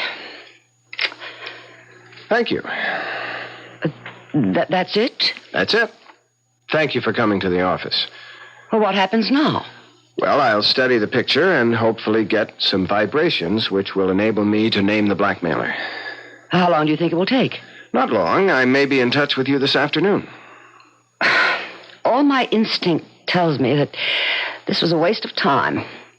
But if it doesn't work, it'll cost me nothing. Exactly, Miss Scudder. See you later. I hope. You will, Miss Scudder. You certainly will. Lisa? Yes? She's gone. Come on. Let's see what the picture looks like. Well, I don't know what you expect to come out of this. What is it? She said she wouldn't. She said she wasn't a killer. Who's the man? I've never seen him before. But from the looks of this picture, she's pumping a few bullets into the blackmailer.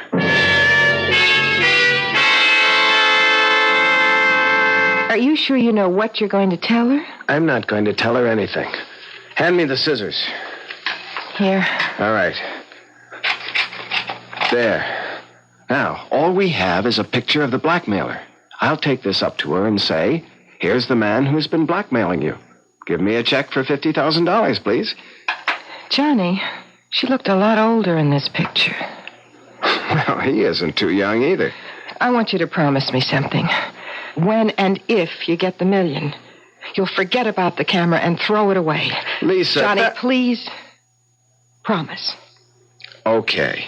If that will make you happy, okay.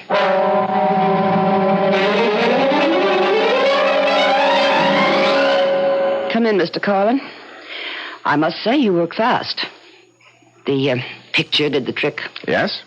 And you have the name? No. But I have his picture. His picture? Here it is. You can probably put a name to it.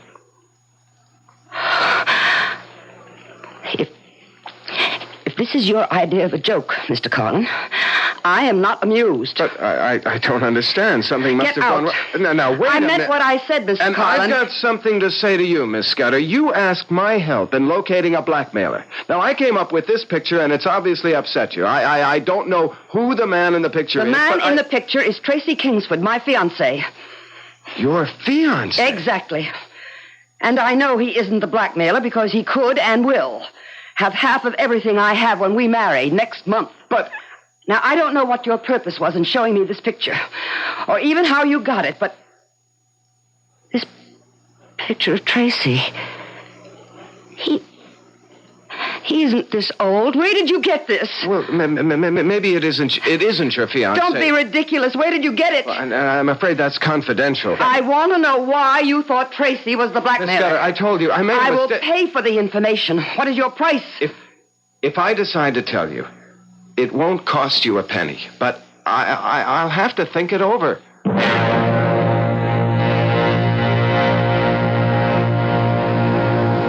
What are you going to do, Johnny? I honestly don't know. I've learned one thing, though, about this camera. Yes, so have I. It's best to use it with places or institutions like banks or jewelry stores rather than with people. It's wrong for you to have it and even worse for you to try to use it. Now, Lisa, it can't do me any harm.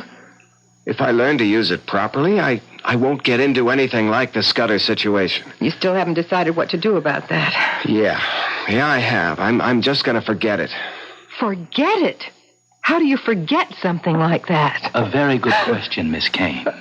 You're after the camera again, aren't you, Scarlett? Of course.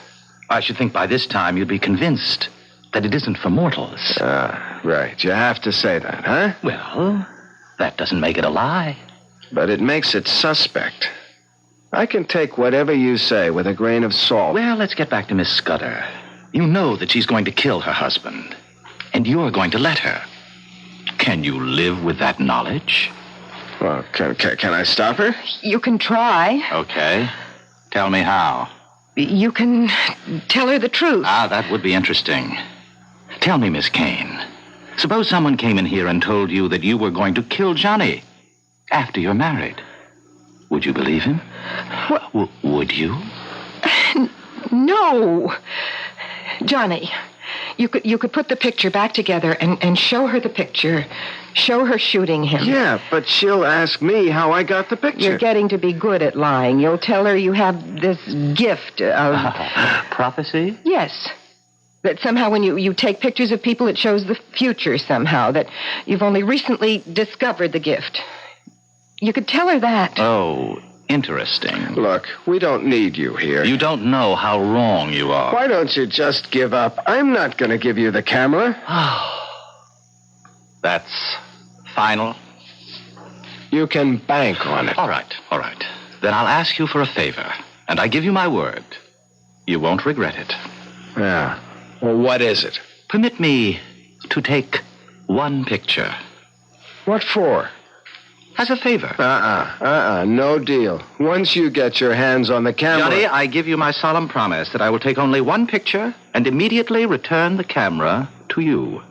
Well, why should I believe you? Because I've already told you that I can only get the camera from you if you give it to me. I cannot trick you. Johnny, please, let him. Well, all right. So long as it's clearly understood that you're only taking one picture. Understood. All right. Lisa, get the camera. Right away. Wait a minute. What picture are you going to take? That wasn't part of our bargain. The only right you have, Johnny, is to keep the camera and destroy yourself. That right has been granted to you. Here's the camera, Mr. Scarlett. Thank you. No, wait a minute. Not so fast. I told him... Thank you. And here's your camera, Johnny. Well, what about the picture? You just snapped something at random. Oh, the picture, Johnny. The picture is mine. I hope that I will not have to show it to you.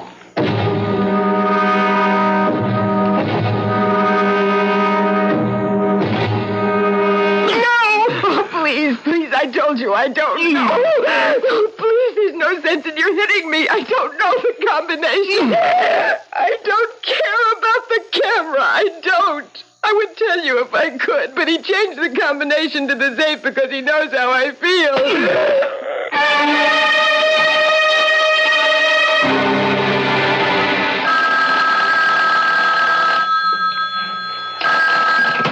Hello? John Carlin? Speaking. Inspector Barrett. Remember me? Oh, yeah, Inspector. You know a girl named Lisa Kane? Well, of course. She's my fiancée, and she also works with me. Well, forgive me, but I've been through this before. I've got the kind of news that can't be broken gently. What is it? Something happened to Lisa? She was beaten up. Badly. She's in the emergency clinic at City Hospital, and she's asking for you.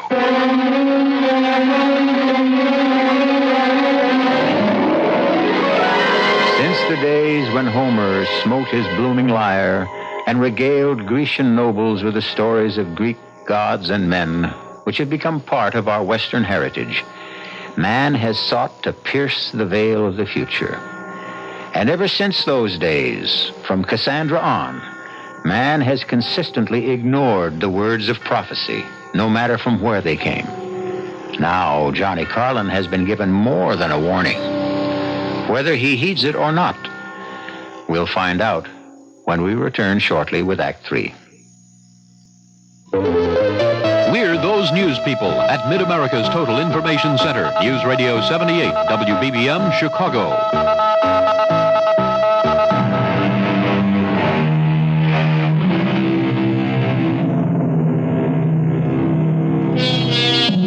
Black magic from a black box.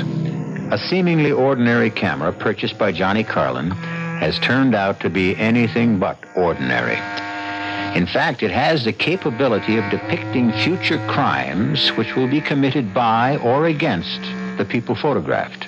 The camera has brought Johnny a lot of money, a lot of notoriety, and a lot of trouble. Lisa Kane, his fiancée, is in the emergency clinic of City Hospital because she has been brutally beaten.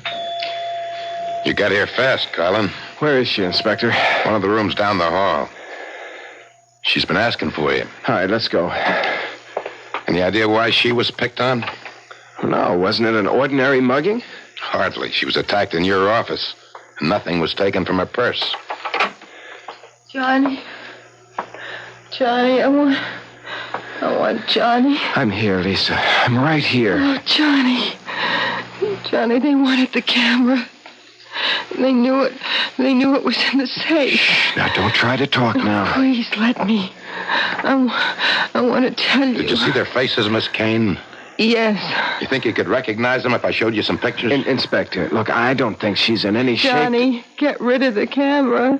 Get rid of the Is this camera. the same camera that took the pictures that nabbed the men who robbed the Intercoastal Bank? Inspector, look, you can tell she's in pain. Doctors say she's going to be all right. What about the camera? Look, this isn't the time or the place. This is the time. You want to find another place? It's okay with me.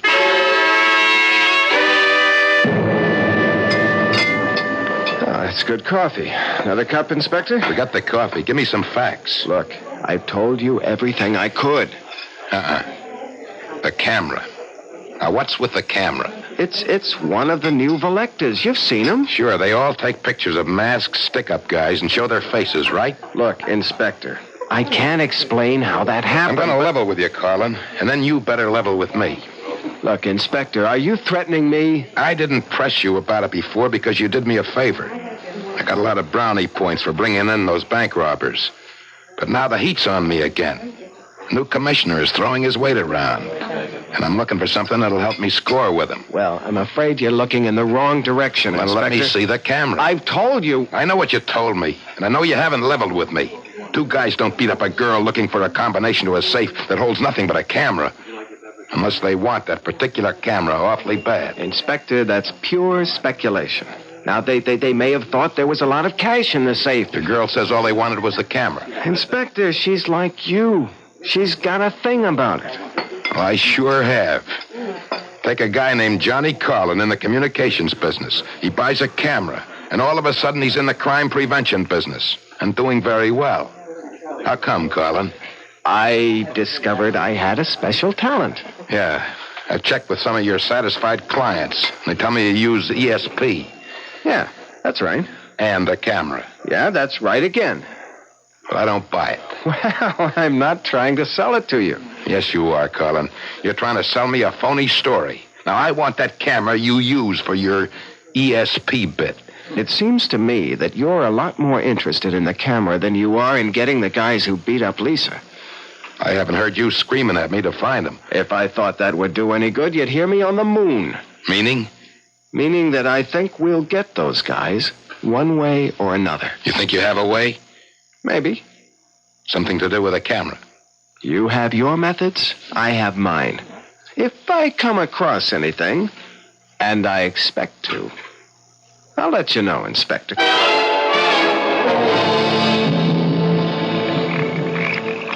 7 left, 3 right, And all the way past 0 to the right, to 4, and then 11 to the left. Scarlett. You stole it. Oh, Johnny, when are you going to start believing me? I told you, it's against the rules. What are you doing here? I came to help. Well, I don't want your help. You're not interested in finding the man who beat up Lisa? Well, I don't need you. Of course. You have the camera. May I remind you that it only works in the future, not in the past. The crime on Lisa has already been committed. And that's all you came here for? And to give you this snapshot. Remember? The one I took in this office when you lent me the camera? Let me see it. Here it is. These are the guys. Here they are. It's a perfect picture. Excuse me. Where are you going? I'm going to show it to Inspector Barrett. He'll be able to pick up these hoods in no time. Of course. And what do you tell him when he asks you where you got this picture? He'll be more determined than ever to get his hands on the camera.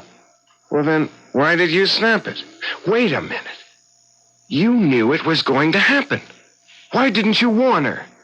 Which question do you want answered? Both of them. Neither of them. Look, I don't know. I just want to do something. Johnny, give me the camera. All right. Look, I'll make a deal with you. That's what I'm here for. Which 2 cameras of the Volecta line do you want? Yeah, you're pretty sharp, all right. I'll give you the camera for $1 million. Sorry, Johnny. I can't make that deal. Why not? Because it's against the rules. I had to get a special concession even to be able to offer you 2 cameras. Believe me, Johnny, a mortal cannot profit by a mistake like the one that was made with your camera. So get out while you can. And let me have the camera. You know, you sound like a broken record. Well, haven't you had enough? Can't you understand now why this camera can bring only tragedy? Well, which question do you want answered? Oh, it's interesting that I find it much more difficult to do a good deed than an evil one.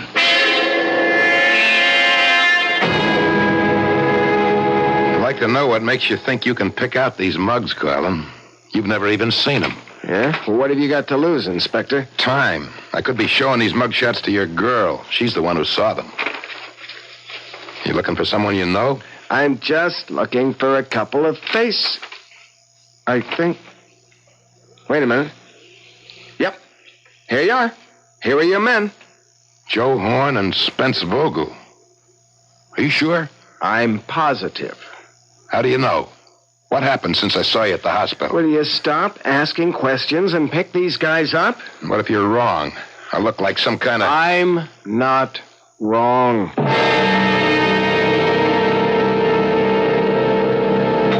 Hey, I've got good news, Lisa. The doctor says you'll be able to go home in a couple of days. That's nice. Well, honey, you don't seem very happy. Johnny, what have you done about the camera? Isn't it great? They've caught the 2 guys who hurt you. So you've still got the camera. Look, Lisa. Hello. It's for you, Inspector Barrett. Barrett? How did he know I was here? Thank you. Hello? Colin, I want you to meet me in your office as soon as possible. Well, why? What's up? I'll tell you when you get there. Be there. What did he want? Well, he wants me to meet him in my office as soon as possible. Johnny, please don't go. Oh, Lisa, why not? You just got here. Look, if I go now, I can finish with Barrett and get back and spend an hour or so with you before I get thrown out.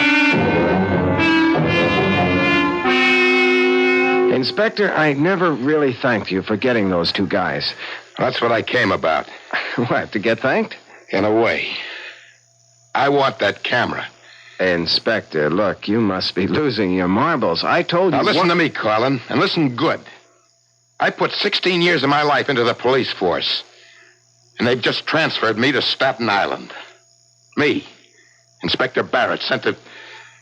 Well, you get the idea. Now, I'm not sitting still for this transfer. I gotta have your little camera. Inspector, what good do you think the camera's gonna do you? Oh, come off it, Colin. I'm a cop. I've done every kind of police work from pounding a beat to undercover surveillance. And never have I heard of a guy who could predict crimes and name the criminals. And you can't either, Colin. Oh, well, wait a minute. I never said I could. You can't. But you got some kind of newfangled device on that trick camera of yours, and I want it. It's going to make a big difference to my career. Look, Inspector, I'm sorry about the transfer, but it's upset you. Now, you're dreaming. You don't believe for a minute that I've got a gadget on a camera that can look into the future? That's just what I believe. It's the only thing that makes sense. All right. Now, suppose I prove it to you. How? I'll show you the camera. Fine. You'll look at the camera, and if you know anything about cameras, you'll see that it's a perfectly ordinary Phillecta S60 with no extra gadgets on it. That's why you keep it in a safe. Here, Inspector. Look for yourself. You see? A plain Phillecta. No gimmicks. Nothing. What did you leave in the safe? Nothing. Take a look. I will. All right. Now you satisfied? No. I think I'll take a picture. Now, Inspector, you're being childish. What's your beef? I'll just... Now, give me the camera. Back off, Colin. No, come on. I said give me the camera. Colin, I'm warning you. I warned you, Colin. Now get up. On your feet. Colin. Colin. Good Lord. He's dead.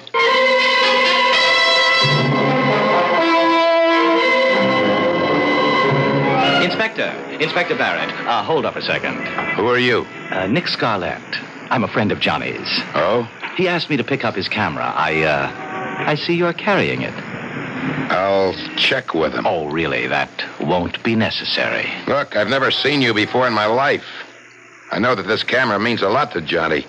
You don't expect me to hand it over to some stranger simply because you know Johnny and you asked for it. Inspector, you're in a better position than most people to know what happens to people who try to hang on to this camera. You'd be well advised to hand it over. You're the smoothest con man I ever met. Now get lost before I take you in for loitering. Now, come in. Sit down. Make it fast, Barrett. What do you got? Commissioner, this camera is the greatest crime prevention device that's ever been invented. What? Barrett. Please, Commissioner, listen. You must know that I came up with the guys who stuck up the Intercoastal Bank. And those mugs who beat up that girl in the office of the Carlin Detective Agency. I know that. I did it with this camera. Look, I'll prove it to you, Commissioner.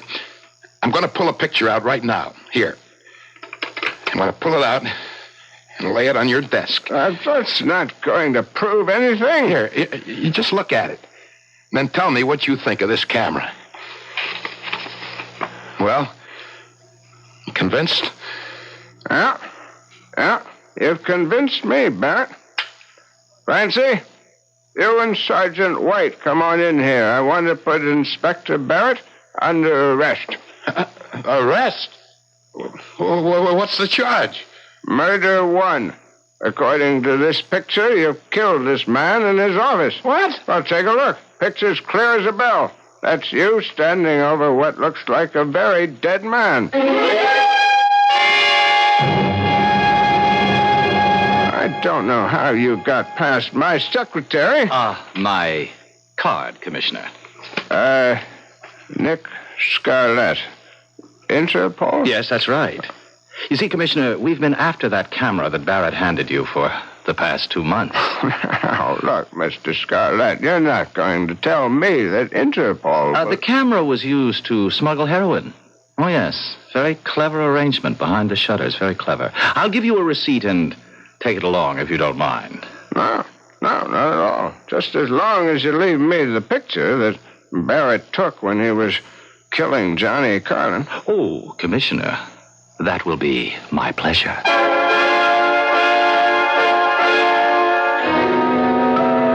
I often wonder where that camera is today. Sometimes I think that it may be used by St. Peter when an applicant stands at his gate demanding admission to heaven. Perhaps St. Peter pulls out a picture which would effectively silence a sinner who hadn't been caught by the law here on earth. I'll be back shortly.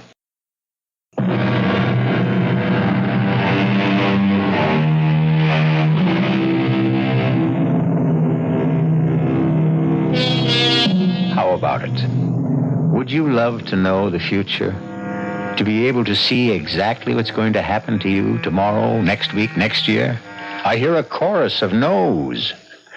It would be unbearable to know the exact date you're going to die or be mugged or be involved in a fatal accident. I agree. But I leave you with this. Why do so many people consult fortune tellers? Our cast included Nick Pryor, Terry Keane, Joan Lovejoy, Joseph Julian, and William Redfield. The entire production was under the direction of Hyman Brown. And now, a preview of our next tale. Oh, it was a horrible thing to say, but you were angry, upset. Yes, I was, but don't you realize that the same thing happened before with Ezra? I said I hoped something terrible would happen to him, and it did. Yes, it did, but we often say things we don't really mean. But I did mean it. I meant it both times. That's what makes it so frightening. Why frightening? Look, you don't think that just saying it had anything to do with their deaths, do you? Yes, I do. John! Well, I do. Do you remember what I told you about the glass ball? That there was something in it? Yes. What if there was? And what if, when I released it, it began doing things for me in return? John, that's ridiculous. Radio Mystery Theater was sponsored in part by the Kellogg Company, makers of Kellogg's Special K cereal, and by Anheuser-Busch Incorporated, brewers of Budweiser. This is E.G. Marshall inviting you to return to our Mystery Theater for another adventure in the macabre. Until next time, pleasant dreams.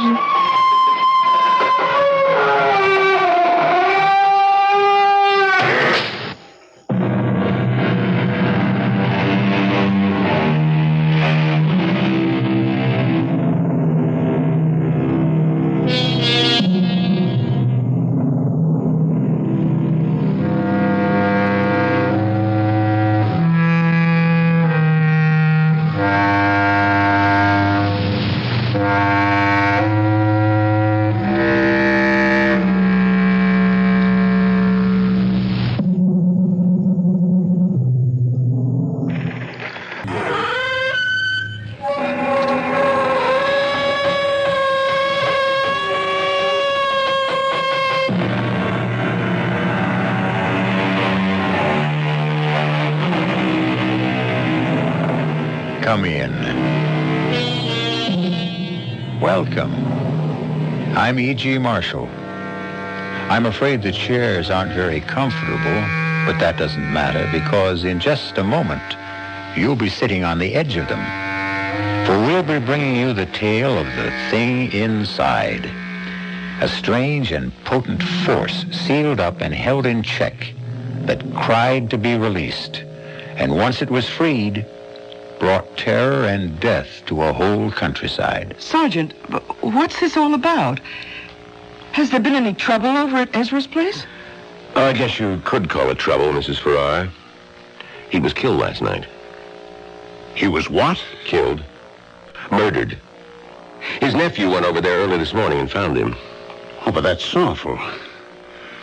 I thought he was a dreadful man, but... Well, have you any idea who did it? Not yet. That's why I stopped by here to find out if you'd seen or heard anything. Oh, I'm sorry. I wish we could help you, but... Well, how was he killed? It was pretty bad. Whoever did it must have really hated him or else been out of his mind. Because it was done with an axe.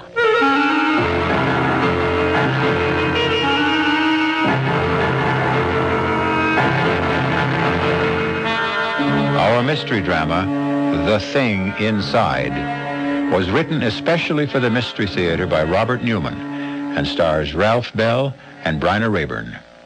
I'll be back shortly with Act One.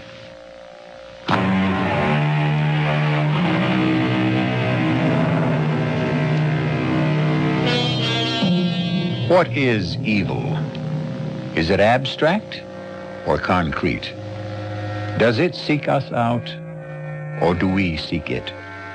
Either way, there is something in all of us that senses its presence. And when we do, most of us draw back from it in fear. But occasionally, for reasons we do not always understand, we are attracted to it and come under its spell, thus freeing it to work its destruction on an unsuspecting world. Our story begins as John and Sarah Farrar get out of their car and walk towards a rather shabby and run-down antique shop in a small New England village. It's not much of a place. No. Still, you never know.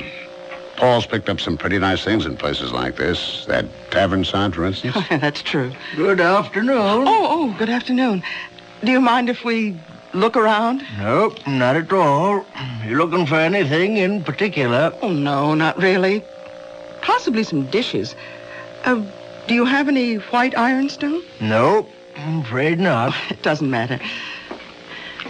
Oh, that's a rather nice painting there. A schooner? Yes, it is. Oh, well, do you know anything about it? Nope, except that it's American. Early 19th century. John, look at this. What? Oh, yes. Did you say early 19th century? Yeah. I don't think so. I'd say it wasn't more than 20 years old. A copy of something earlier. Why do you say that? Because of the condition of the canvas and the varnish. You a dealer? No, I'm a painter. Oh, well, you may be right. I'm sure I am. Oh, hello. Oh, have you found something? Yes. Huh. Can you tell us anything about this? Oh, a glass paperweight? Oh, is that what it is? Yep. At least I think so. What do you think of it, Sarah? No, it's interesting. Yes, it is. Especially when you hold it up to the light. When you turn the ball, it moves. I've never seen anything quite like it. Neither have I. Paul would probably know what it is. He might. How much do you want for it? $5. Well, what do you say, Sarah? Shall we buy it? Oh, I don't know, John. It just looks like a glass ball to me. Well, I like it. I like looking at it. Yes, but $5 for something that may be nothing at all. Well, why do you say it's nothing when I say I like it? Well, because $5 is a lot of money. For us, anyway. You don't have to rub it in. Oh, I'm sorry, darling. I just meant... I know what you meant. If you really want it, you can have it for $3. I do want it. I'll take it. John. I said I'll take it.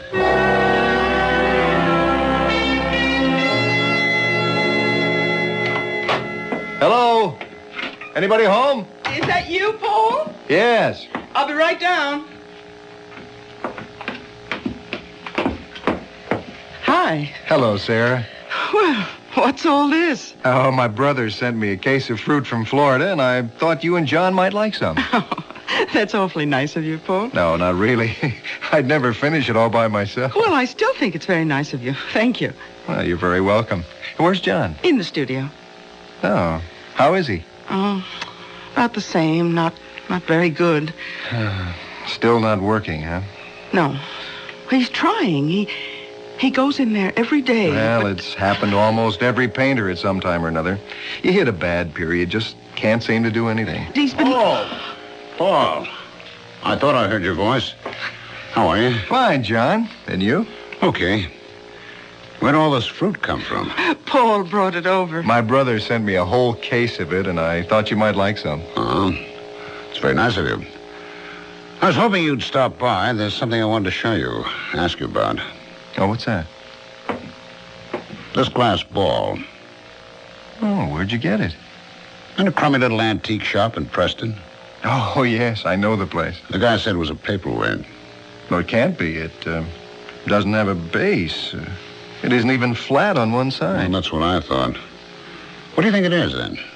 Yeah, I have no idea. The only thing I've ever seen that's even vaguely like this are witch balls. Witch balls? Yeah, you sometimes find them down in Pennsylvania. They're like hex signs, supposed to keep witches away. Oh, yes. It's a very interesting thing. Beautiful piece of glass blowing. Yes, isn't it? Take it over the light and look at it more closely. There's something inside it. Kind of shadow. Oh? I don't see anything. Well, hold it up. Turn it. Oh, you mean that kind of a swirl? Mm-hmm. I think that's just an air bubble or maybe an imperfection in the glass. I don't. I think there's something inside it, that the glass was blown around it.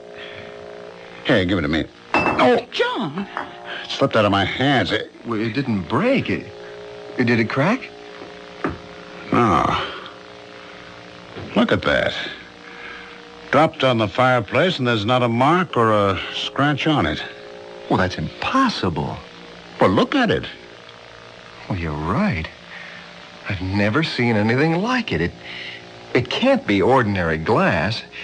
I'll tell you what, John. I've got a friend who's an expert, collects paperweights. If you like, I'll take it and show it to him. No. It's not leaving this house. John. Well, I just thought that... I say it's not leaving this house. All right, John. I'm going back inside. I'll see you, Paul. Yes, John. Well, he really has a thing about it, hasn't he? Yes. When did he get it? Oh, just yesterday. I don't like it. Why not? I don't know. I just have a funny feeling about it. I have had from the first time I saw it.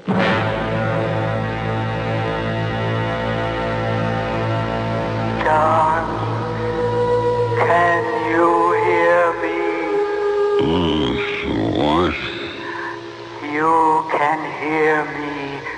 I know you can. I knew it the first time you picked me up. Because you were the only one who could see me.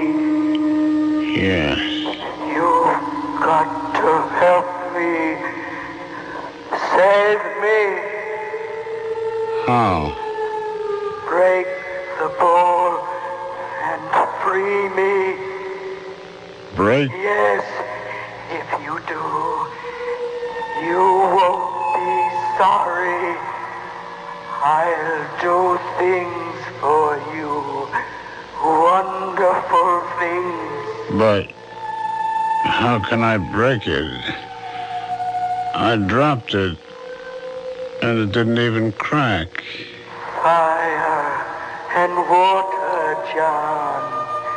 Fire and water. I don't understand. You will. I know you will.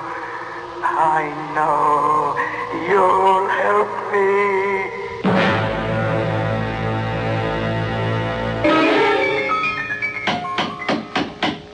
Just a second.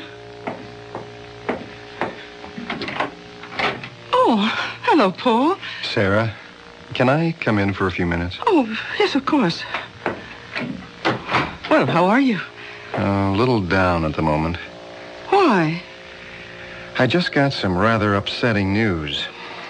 That's why I came over. Oh, I'm sorry, Paul. Oh, what's the news? Well, it'll affect you and John more than it does anyone else. You know those rumors that Ezra Tate was going to sell that 200-acre parcel of his to a developer? Well, apparently they're true. Oh, no. But how do you know? Well, I was just at the bank and Peterson told me. Well, that's certainly not good, that Ezra is going to sell. But that doesn't mean that they can go ahead and build there. Well, they'd have to get the approval of the zoning board. Have you forgotten that Harry Walker, the board chairman, is his nephew? Yeah, but he wouldn't dare. You mean you think it really may go through? I'm afraid so. Oh, but that's awful. You know, we bought this place, put every cent we have into it, mostly because of the location and the view. And if the deal does go through, that will be the end of it. I know. And that's not all. But I wouldn't want to go on living here with a development right under our noses. And I don't think anyone else would want to either. Well, I'm afraid you'd take a bad licking if you tried to sell the place. Well, don't say anything about it to John until we really do know what's going to happen. He hates Ezra Tate as it is, and when he hears about this, That's right. He has had a bit of trouble with him, hasn't he? Oh, from the day we moved in here. First about the boundary line, and then about... Sarah, do you... Oh. Oh. Hello. I didn't know you were here. I was just passing by, and I thought I'd drop in. Well, I'm glad you did. As a matter of fact, I was going to call you. Oh, about what? You know that glass board I showed you yesterday? Well, yes, of course. If you wanted to break it, really break it, how'd you go about it? Well, why on earth would you want to break it? It's a beautiful thing. Oh, yes, it is. But suppose I did want to break it. I really don't know, John. Can you think of any way it can be done with fire and water? Fire and water? Yes. Well, I suppose if you put it in a fire and got it very hot, or close to its melting point, and then dropped it into cold water, that might do it. Of course. Thanks, Paul. John, wait. You mean you're really going to... Yes. Why? Because I've got to. I got a feeling that if I do break it, can break it. What? Never mind. I'll see you, Paul. Don't look that way, Sarah. I know it doesn't make sense, but after all, there's no harm in it. I'm not so sure about that. Why do you say that? I told you, I had a funny feeling about the thing from the first time I saw it. Well, if he does break it, destroy it, that will be the end of it. I wonder.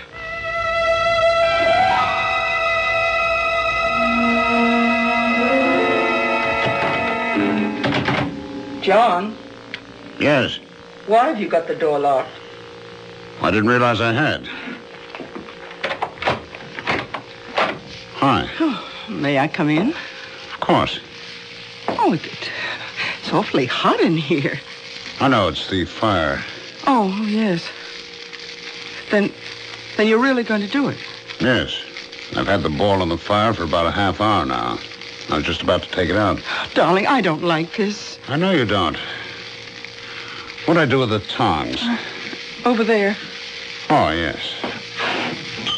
Now, stand back. I'm going to take it out. And drop it in the pail of water? Yes. Come on now. There we are. Darling, be careful. I will. You ready? Yes. Here goes.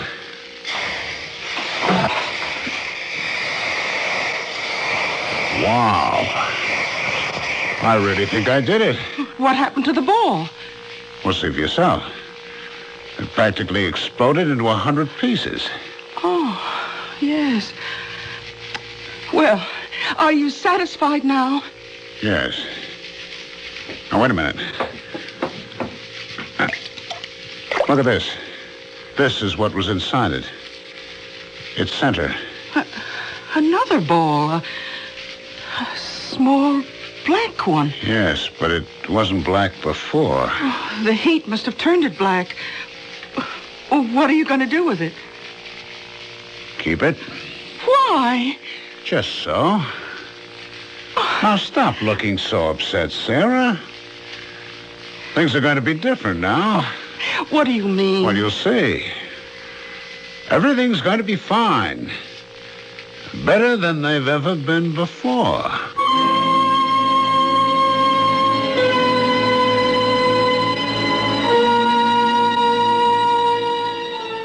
With the help of fire and water, the mysterious glass ball has been broken. And though he should know better, John Farrar seems pleased about it. For there are some things that it is best to leave alone. Was he right in thinking there was something sealed in the ball? Will it give him the things he wants? And if so, at what cost? We'll find out shortly when I return with Act 2. Is a time of uncertainty. And though she could not have said why, Sarah Farrar was not just uncertain, but anxious as she stood beside her husband and saw the glass ball shatter. But now she's beginning to feel that perhaps she was mistaken. For when John woke this morning, he was in better spirits than he has been for months. He went into his studio early and has been in there all day. It's evening now, almost supper time, and he still has not come out.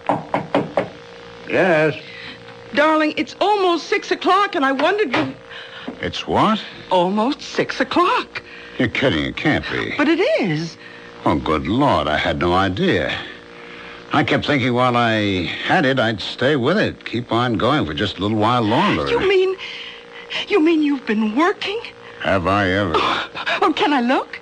Of course. It's not quite finished. I want to do a little more with the background, but, what do you think? Oh, darling, it's good. It's terribly good. You really think so? Oh, yes. It's the best thing you've ever done.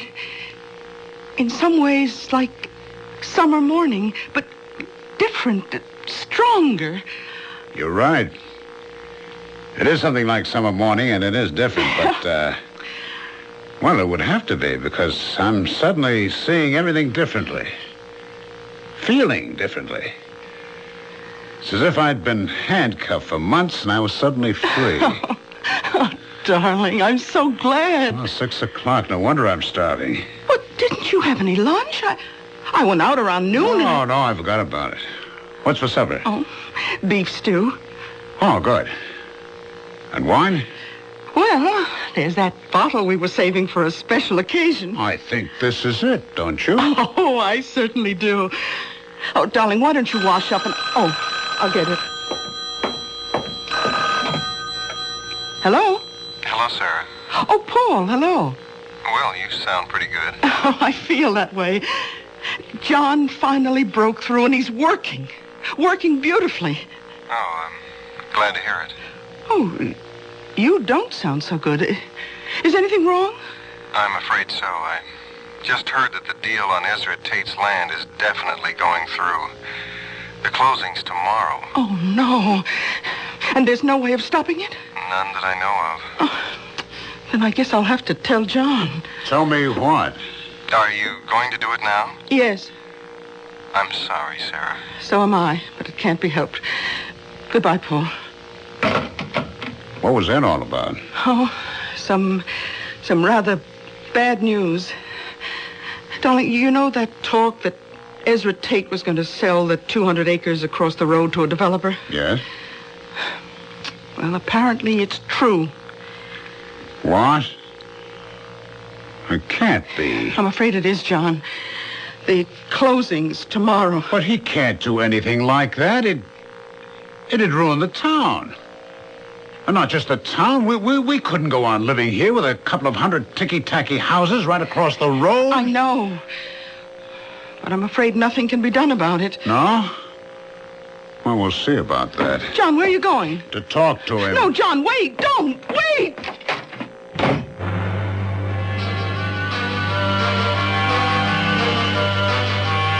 Ezra! Ezra Tate! Who's that? Who's there? John Farrar. What do you want? I want to talk to you. Well, you can't right now. I'm eating supper. Oh, damn it all, Ezra. It's important. Okay. Okay, just a second.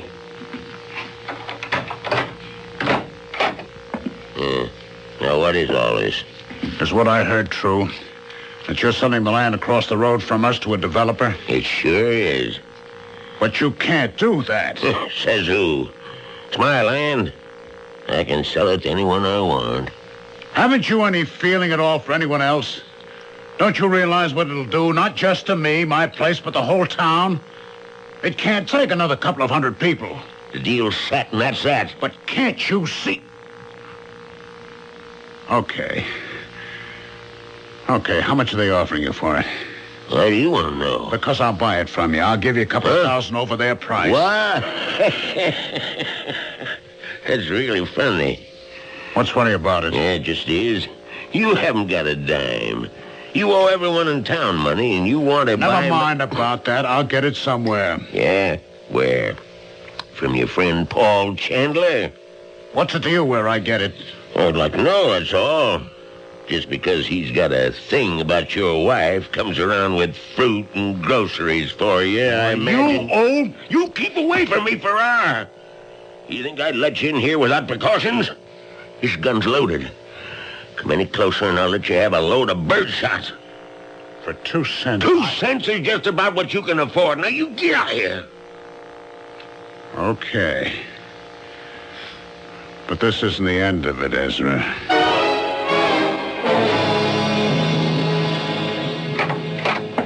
Oh, John, thank heaven you're back. I was afraid. Well, what happened? He laughed at me. Oh, you should have known he would. He's a dreadful old man. He's a monster. He doesn't give a damn about anyone or anything. I'd like to see him drop dead. John! Well, I would. Though just dropping dead would be too good for him. I'd like to have something really terrible happen to him.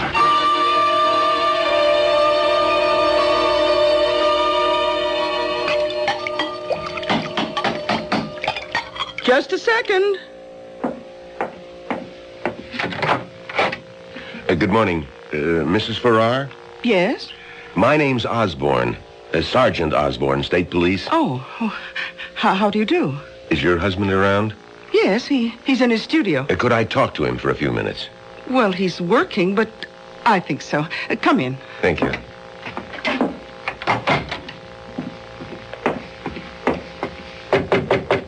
Yes? John, could you come out here for a minute? Okay.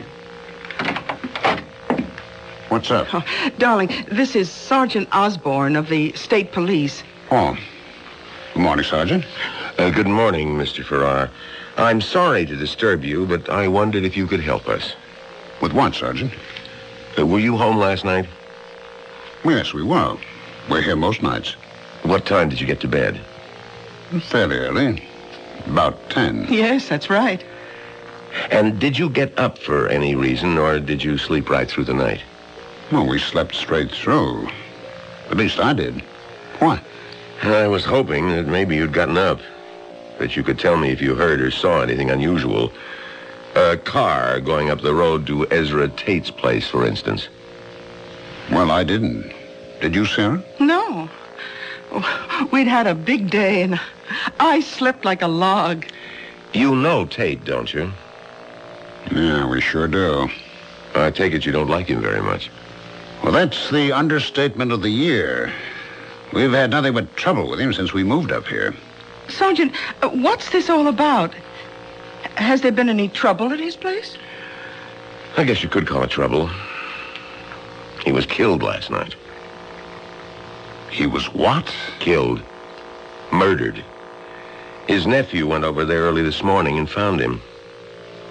Oh, but that's awful. I thought he was a dreadful man, but... Have you any idea who did it? Not yet. That's why I stopped by here to find out if you'd seen or heard anything. Oh, I'm sorry. I wish we could help you, but... Well, how was he killed? It was pretty bad. Whoever did it must have really hated him or else been out of his mind.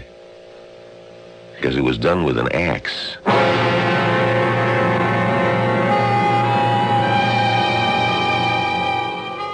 No, that's not a nice way to kill someone, not at all. And whoever or whatever did it didn't waste very much time. For it was only last night that John Farrar said, "I'd like to see something really terrible happen to him." And what did happen was horrible enough to shock even him. The question is, was it a coincidence, or is there more to it than that? Could it have something to do with the shattering of the glass ball? We'll find out shortly when I return with Act 3.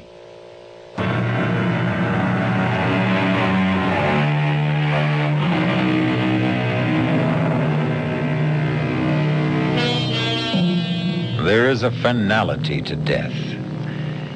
Even the death of the unloved and unmourned, that we all find sobering, for it reminds us of our own mortality. It's late afternoon now, and Sarah Farrar is in the kitchen of the old farmhouse when a car drives up, stops outside. She goes to the door, opens it. Hello, Paul. Hello, Sarah. How are you? Well, I've been better. I gather you heard the news then. About Ezra? Yes. Who'd you hear it from? The state police.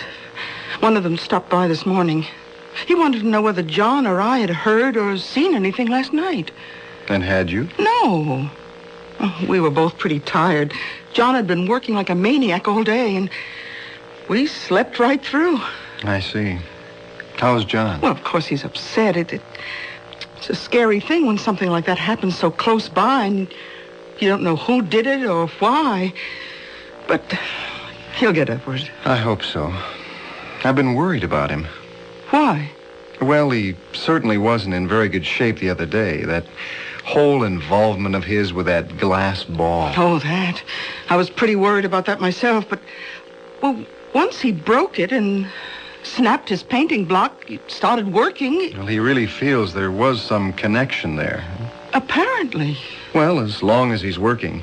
I take it he still is. Oh, yes. Yes, he finished one painting, and he's already started on another. Oh, good. The reason I stopped by was because I wanted to find out if the two of you were free Friday night. Oh, yes, we are. Then would you come over for dinner? Benson of the Benson Gallery is coming up from New York. And if John is working again, I thought he ought to meet him. Oh, Paul. You really are a very good friend. Oh, come on, Sarah. Now, you know how I feel about you. Both of you. You've had a pretty rough time since you moved up here, and if I've done anything to help... Oh, Paul, hello. Hi. I didn't hear your car. You been here long? No, just a few minutes. Oh, Paul stopped by to invite us over for dinner Friday night. Benson of the Benson Gallery is going to be there. Oh, that's nice. What do you think of our big local news? Ezra Tate's death? That's pretty shocking. Yes, it is. On the other hand, it did take care of a pretty serious problem for us. Oh, what do you mean? Well, now that he's gone, that's the end of that housing development. I'm afraid it isn't, John. Well, why not? His nephew is his only living relative. He'll inherit everything Ezra had, including his land, and he's already telling people he intends to go through with the deal. What? Well, he can't do that. He's head of the town zoning board. Yes, he is, but he was willing to push the thing through when it meant money in his uncle's pocket. Don't you think he'll be even more anxious to do it when it means money in his own? But that's even worse. Well, a little more direct and obvious, but no worse. And nothing can be done about it? I'm afraid not.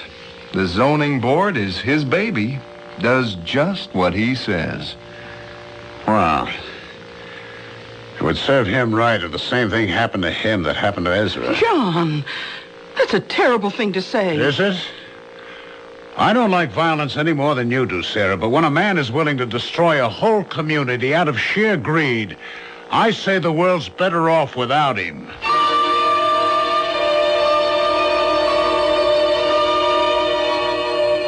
John? John? Oh, you are in here. Oh, yes, of course I am.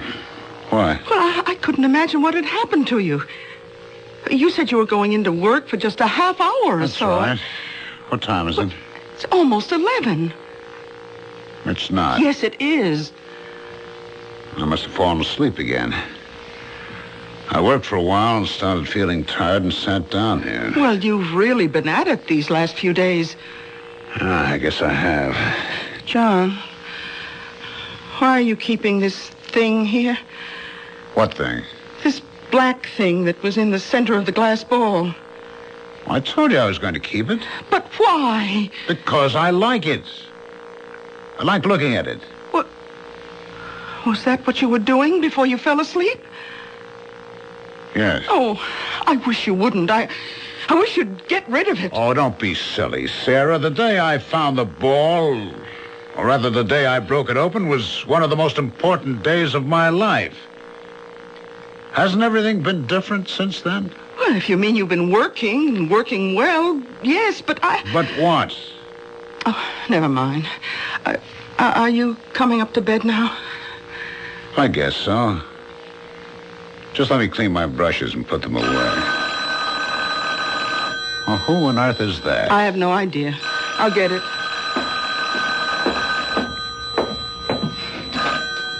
Hello? Hello, Sarah.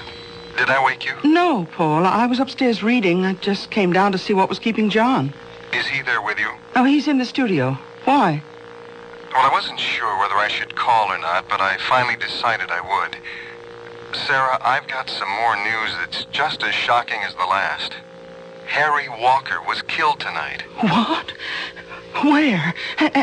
And how? In his home. His wife was out, came back, and found him dead in the kitchen. Oh, no. And they don't know who did it? Not any more than they do who killed Ezra.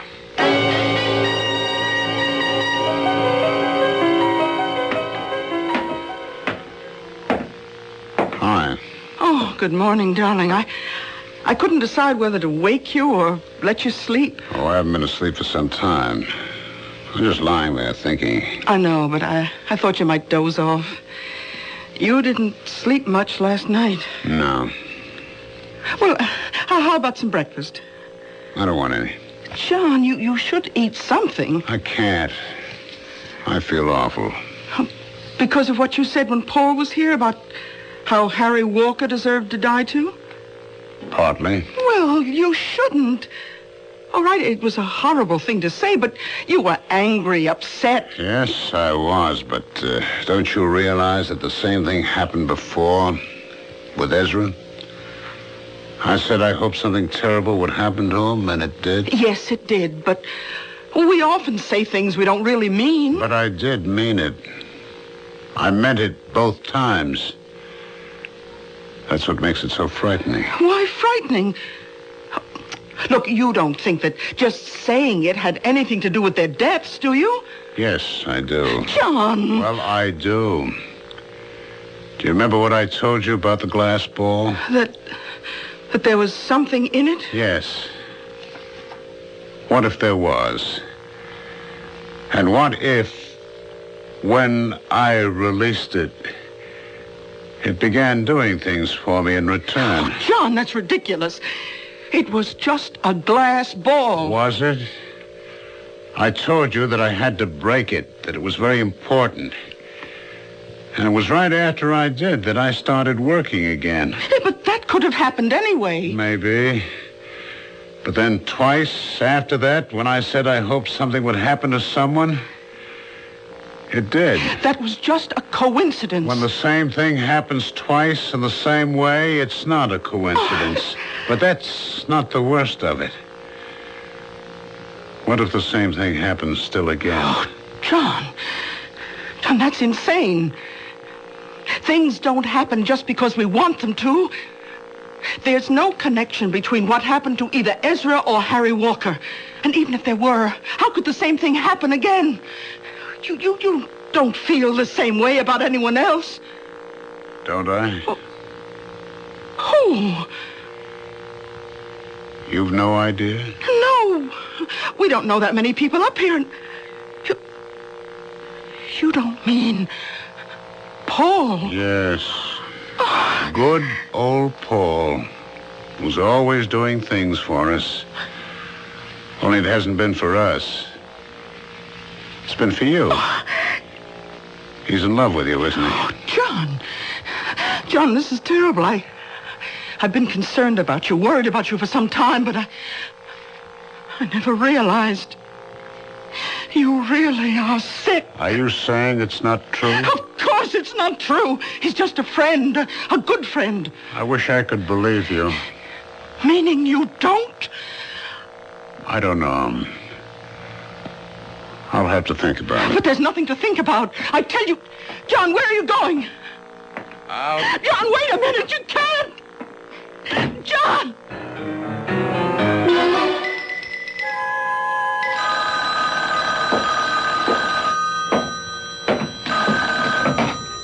Hello? Oh, Paul, it's me again. Any sign of him? No, Sarah. But it's been over 2 hours. Well, you said he didn't take the car. If he walked, it would take him some time to get over here. Not this long, Paul.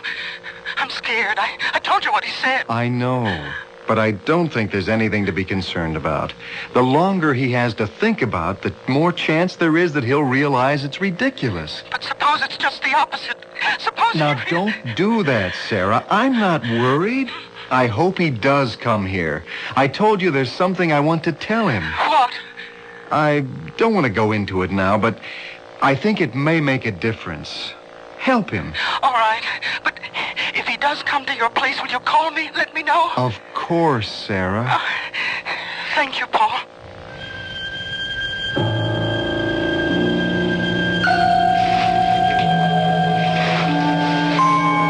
A friend, she said. Just a good friend. Can I believe her? He's been there all the time, whenever we needed him.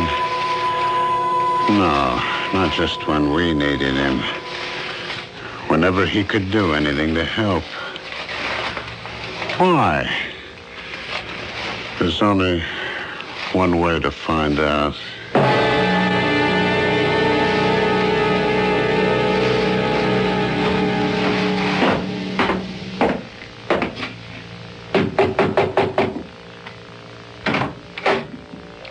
Hello, John.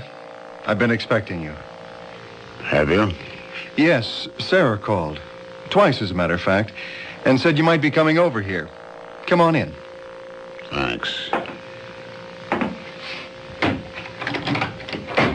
Can I get you something? Some coffee or a drink? No. Well, sit down. There's something I want to tell you. About you and Sarah? What? What could I tell you about that? How you feel about her? I feel the same way about her that I do about you. I like you both very much. What I wanted to talk to you about was that glass ball. What about it? Well, I'm afraid I was the one who got you started on it, saying it was something like a Pennsylvania Dutch witch ball. Well, I was wrong. There was nothing strange or mysterious about it. It wasn't even old. It was made 7 or 8 years ago by the New England Glass Company. That's impossible. How do you know that? Because I called a friend of mine, the man I wanted to show it to, and he told me. The company was trying to develop a new kind of glass, practically unbreakable and impervious to heat. They did it by bonding 2 kinds of glass together, and the ball was one of their samples. That's not true. It's a lie. You don't just want to take Sarah away from me. You want to take that away, too. The feeling that breaking it just gave me, the freedom, the sense of power. When you're not going to. John, put down that poker. No. John, put it down. I'm not finished yet. I'm not denying that something happened to you after you bought it, but I think I can explain that, too. Now, look, when you brought it home, you used to sit and stare into it, didn't you? Yes. Well, don't you see what could have happened? When you stare into something clear or shiny, you can hypnotize yourself. But in your case, the self-hypnosis took a special form. You started identifying with it. And when you finally broke it, you released something. Not in the ball, but in yourself. Released what? Lies? Everything you've been saying has been a lie? It hasn't, John. It's been the truth, John. Keep away from me. No, I came over here to find something out, and I have. You're no friend of mine. You never were. John. Who's that? I don't know. Well, don't open the door. John, now stop that. Whoever it is must know we're here. I've got to. Paul, I'm warning you. Mr. Chandler? Yeah, yes? I'm Osborne, State Police. Is Mr. Farrar... Oh, yes, I see he is. Good morning, Mr. Farrar. Your wife said she thought you might be here. My wife? Yes, we stopped by at your place first. Mr. Farrar, would you come with me? Where? To headquarters. We'd like to talk to you. About what? Several things, but mostly about where you were last night about 10 o'clock. 10 o'clock? But that was... That was what? About when Harry Walker was murdered. How do you know that? Because Paul called us shortly after that and told us. You're all against me. Not just my wife and Paul, but everyone. Plotting against me. No one's against you, Mr. Farrar, and we're certainly not plotting against you. We just want to talk to you and... No! Farrar, stop! Come back here, Farrar! Aren't you going after him? Oh, we'll catch up to him. I have another car and 2 more men out on the road there, just around the curve. Why did you want to talk to him? Well, someone saw him leaving Harry Walker's house last night, shortly before Mrs. Walker came home. Oh. We just got a general description. Weren't sure who it was at first, but... Farrar, look out! That truck! John! Good Lord.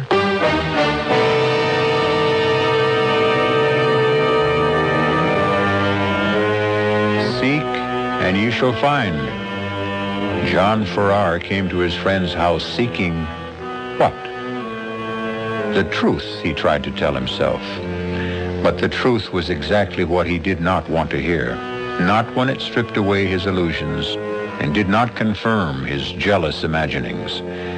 And so he found what we find so often when we reject the truth and everything else of value.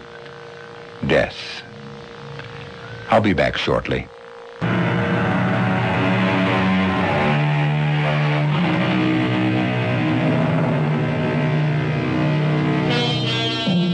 Now we see through a glass darkly, says the Bible. That was what John Farrar was doing, seeing something in the strange glass ball that wasn't there. But he wasn't completely wrong.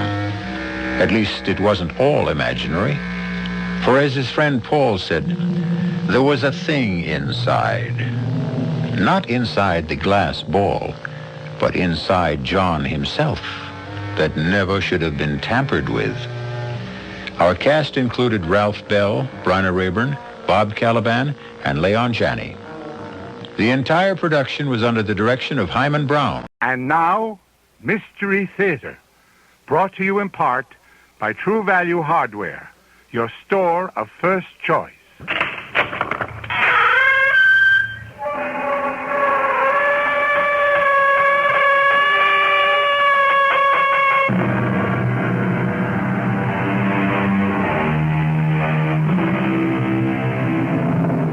Come in. Welcome. I'm E.G. Marshall, bidding you welcome to the sound of suspense. Welcome to the fear you can hear. Welcome to the world of mystery. This is a tale of young love, the love of a charming young man for a charming young girl. It is also the story of a mother's love for her child. As you can see, this story is positively dripping with love. But don't be dismayed, because love, like a door, has two sides. And when the other side is hatred, it can drip with venom and gore. You're a liar, Mr. Snowden. Don't you think I know what you are? You're wrong, Mrs. Daniels. I love your daughter. Why? Because I do, that's all. You can't explain something like that. Listen to me, young man. Even her own father couldn't bear to look at Bonnie's face. That's why he left her so much money, because he felt guilty for what he felt for his own poor, homely daughter. Mrs. Daniels, listen to me. You're a liar, and a thief.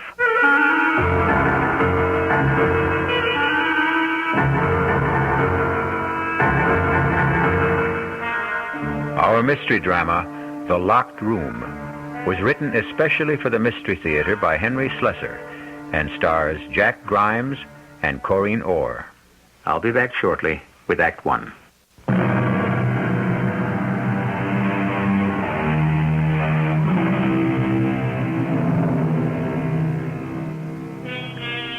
We're on a lonely highway that winds its way into the hilly regions upstate. The hour is late, and the sleek white sports car whose hood ornament faces north is the only vehicle for miles around. Even the sound of its purring engine doesn't seem to disturb the quiet of the countryside. But inside the car, the sound level is something very different. Davy, please, turn that down before I go deaf. Oh, what's the matter? Don't you like music? Yeah, that's why I'm trying to save my hearing. Okay. There, is that any better? Much. Hey, how much longer is this going to take? You said it was only 30 miles or so to the house, and we must have driven 50. We have not. You're not watching the mileage. Listen, there are so many gadgets on this dashboard, I wouldn't even know where the speedometer is. But you do like the car, don't you? Like it? Hey, Bonnie, do you know what I've been used to driving all my life? Second-hand pickup trucks. That's about all our folks could afford. I hated this car at first when Mother gave it to me. I mean, she must have thought it was what every young girl wanted on her 17th birthday. But the truth is, I was scared stiff of it. Well, why should you be? I don't know. Just was. It always felt like it was running away with me. Ah, but now you're running away with it. And me. Oh, don't put it that way. I don't feel we're running away, Davy. Oh, of course not kidding.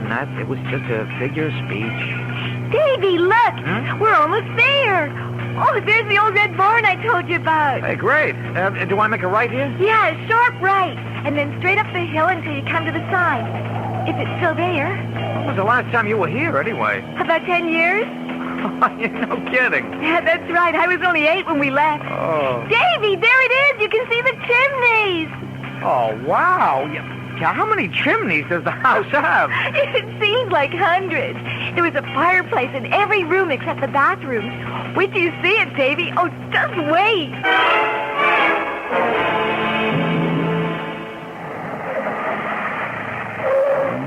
Well, there it is.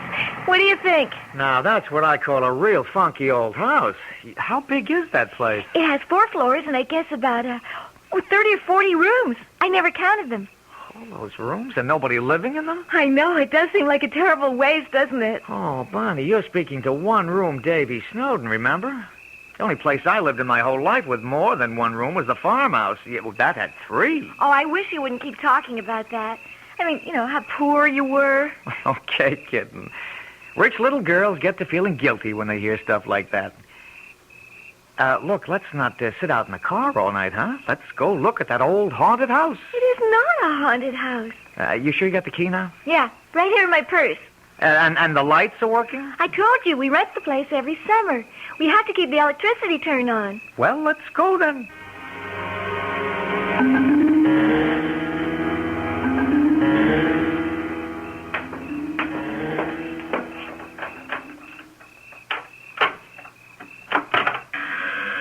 I think there's a light switch right near the door.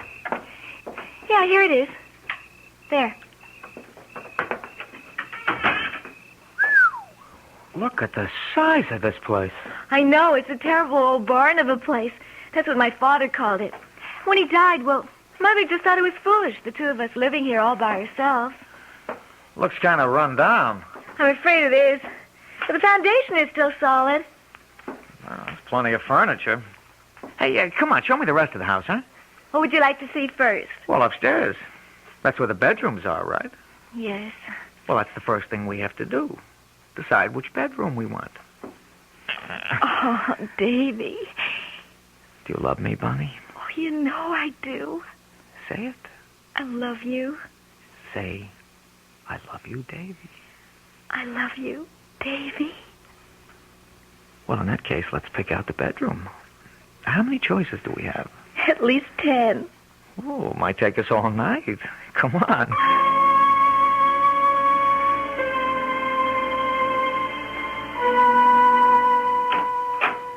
No, I don't like the look of that one. It's too gloomy. That was my mother's room. You mean your folks had their own room? That's right. Well, maybe that's how they do things when you're rich. But me, I'm just a country boy. Now, let's see about this door. Hey, this one's stuck. No, it's locked. It's always been locked. Well, what for? I don't know. Well, what's behind it? Another bedroom? Honestly, I don't have the faintest idea. It's been locked ever since I can remember. Daddy once told me never to go near this room. Once I remember my mother talking about it, sort of nervously. Oh, that sounds very mysterious. What do you say we break it in, huh? Oh, Davy, no, we can't do that. Well, gee, aren't you curious? Maybe it's full of hanging women, like in Bluebeard's castle.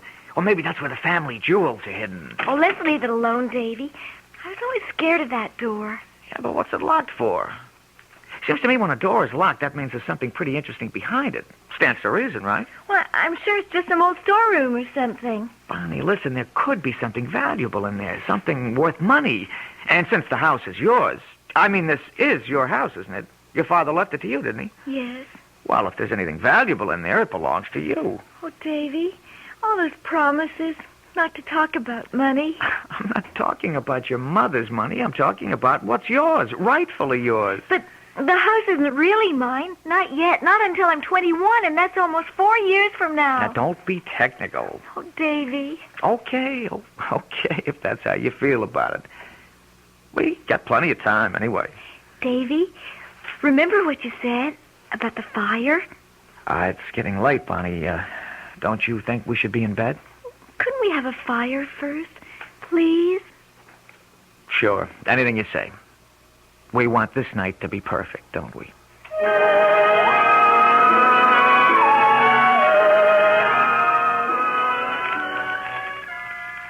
Yeah, I guess I am a little like that. Boastful about my poor childhood. As if it's a badge of honor or something. We didn't light fires because they were cozy and romantic, only because they made us warm. They're not very warm at that. Locked rooms. Yeah, that's really something, a locked room. The only room in our place that had a lock on it was the outhouse, and even that didn't work. Hey, you asleep? Hey, kitten, wake up. It's time to go to bed. Come on, Bonnie, wake up. Hey, what's that? For Pete's sake, there's a car outside. Hey, Bonnie, wake up. There's somebody coming up. What? We got company. Oh, no. Well, who is it? Oh, Davy, it can't be. Yes. That's her car outside. You can see it through the window. You mean it's a neighbor or something? No, it's my mother. Oh, wow. Oh, I have to let her in. She knows I'm here. She saw my car outside. Well, I'm surprised you two aren't in bed already. That was the general idea, wasn't it? Mother, please, let me explain. I suppose you're David Snowden. Yes, I am, Mrs. Daniels. I see we have no trouble recognizing each other. Bonnie, fix your clothes. They're a mess. I was just lying on the rug in front of the fireplace. Yes, I've heard all about you, Mr. Snowden. Thank goodness I had the sense to think of this place when Bonnie didn't show up at home. You have it all wrong, Mother. Davy, tell her. Mrs. Daniels. Never mind. I understand everything. I was afraid something like this might happen as soon as Bonnie started mentioning you in her letters from school. Bonnie, get your things. We're going home. Mrs. Daniels, listen to me. Sorry to break up your party, young man. We're married, Mrs. Daniels. What did you say? Bonnie and I were married this afternoon. I've got the license right here. It's true, Mother. We were married in Elkton. That can't be. You're underage. Not in Elkton, Mother. 18 is old enough. Davy and I are married, so you can't tell us what to do. For the love of heaven. I think I have to sit down. Oh, well, here, Mrs. Daniels. I'll just get the sheet off this chair Mother, here. please try to understand. I understand, Bonnie. I went through a dozen Davies when I was your age. Oh, Bonnie. Oh, my poor Bonnie. Well, now, you don't have to feel sorry for her, Mrs. Daniels. Don't I? No, because I love her. I suppose you have no money. Mother! Be quiet. No, Mrs. Daniels. My family were farm people. My father's dead, my mother's alive, but I don't even know where. But you don't have to worry about that, Mrs. Daniels. I didn't marry your daughter because of money. Didn't you? No, I didn't. Bonnie and I talked about it. I almost didn't marry her because of that, because of what people like you would say. You're a liar, Mr. Snowden. Don't you think I know what you are? You're wrong, Mrs. Daniels. I love your daughter. Why? Because I do, that's all. You can't explain something like that. Listen to me, young man.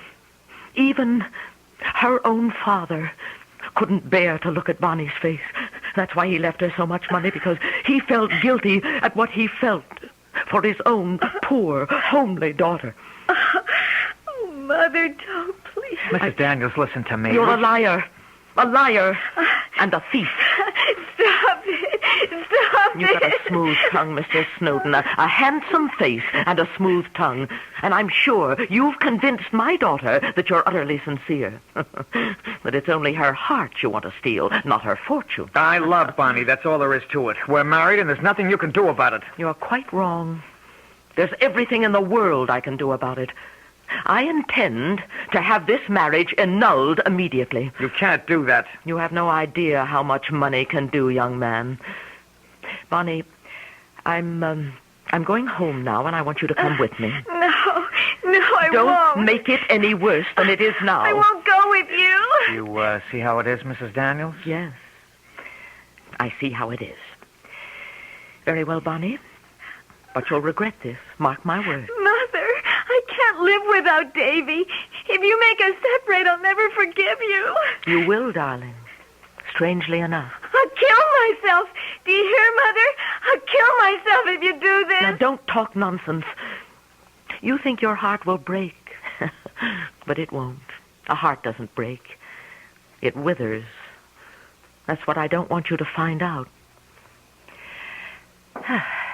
Goodbye, Bonnie. I mean it. I'll kill myself. Oh, Davy.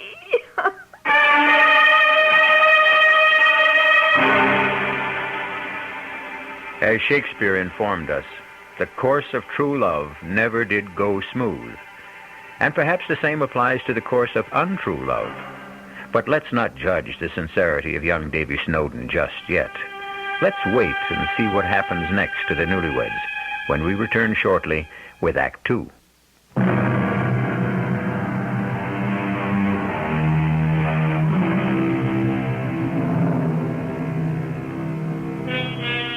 Now let's return to the locked room. The door we're looking at right now isn't the door to the old Daniels mansion upstate. This door is reached by walking up several long flights of stairs before you can read the faded numerals 4G. Are we there, Davy? Yeah, honey, here we are. Hey, you're wounded pretty bad. No, I'm all right. I warned you that I'm not very strong. And I warned you that a fourth-floor walk-up is no fun. We don't have anywhere else to go, Davy. Yeah, I know that, all right. Well, brace yourself. Here's the Snowden residence. I suppose I should carry you over the threshold. Well, come on in. Don't just stare at it. It's, not at all bad, Davy. Really. Oh, you don't have to say that. Don't say anything except, I love you. That's always nice to hear. You know that I love you, Davy. Then close the door and show me. Oh, Davy. Davy, I'm so worried. Yeah, I knew that my room would affect you that way. I don't care about the room.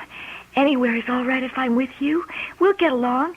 And then I'll have the money my father left me. Yeah, and 3 years, if you survive that long. I'm sure my mother will change her mind about us. I'm sure of it. As soon as she gets to know you. Oh, Bonnie, couldn't you tell? It was hate at first sight. She took one look at me, and it was hate kill. Davy, do you think she can really do what she said? Get our marriage annulled? I don't know. It was a legal marriage. I mean, you didn't need parental consent in that state. But she's so smart about such things. She's run my father's company since he died. She has all these lawyers on her payroll. Stop worrying about it, Bonnie. But what if she could do it? I couldn't stand that, Davy. Stop worrying, I said. You got one thing going for you, kitten, and that makes all the difference in the world. Your mother loves you. She wouldn't hurt you for anything.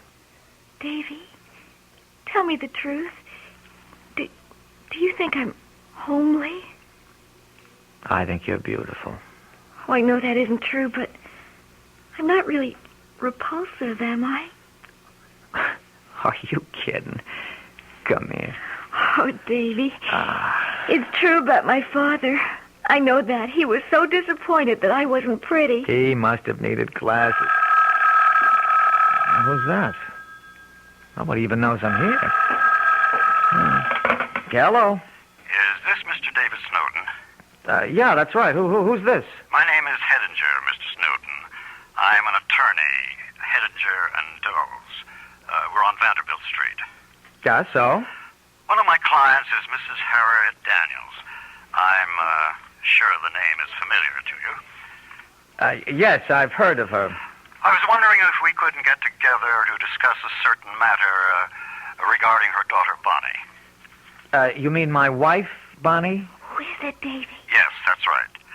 I wonder if it would be convenient for you to come to my office sometime this afternoon. Well, I'm sorry, Mr. Hedinger, but Mrs. Snowden and myself are a little busy at the moment. Well, what about tomorrow, then? Would that be possible? Is it my father's lawyer? Yeah, one of them anyway. I beg your pardon? All right, Mr. Hedinger. I'll come to your office tomorrow. Say about 10 o'clock? That would be just fine. The address is 50 Vanderbilt. We're on the 21st floor. I'll be there. Well, it looks like the fun is starting. Oh, Davy.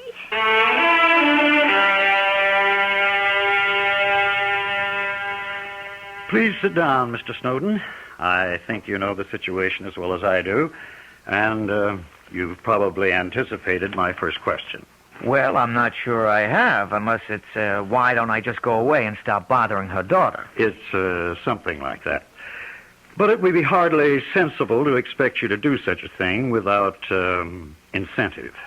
Oh, now, wait a minute. Don't tell me I'm about to get an offer, a money offer. Nobody's talking about a bribe, I assure you. There's a practical reason for such an offer. Annulment proceedings, no matter how certain we are of success, cost money. Mrs. Daniels could actually realize quite a savings if you cooperated for some flat figure, say $5,000. Not unreasonable of her. Do me a favor, huh? You tell Mrs. Daniels that I wouldn't give up my marriage license for $1 million. I notice you specify $1 million. So long, Mr. Hedinger. Please sit down. Huh? That wasn't all I had to tell you. Okay. What else is there? We can sue for annulment on a few other bases. Such as what? Falsification of your marriage certificate, for instance. Falsification?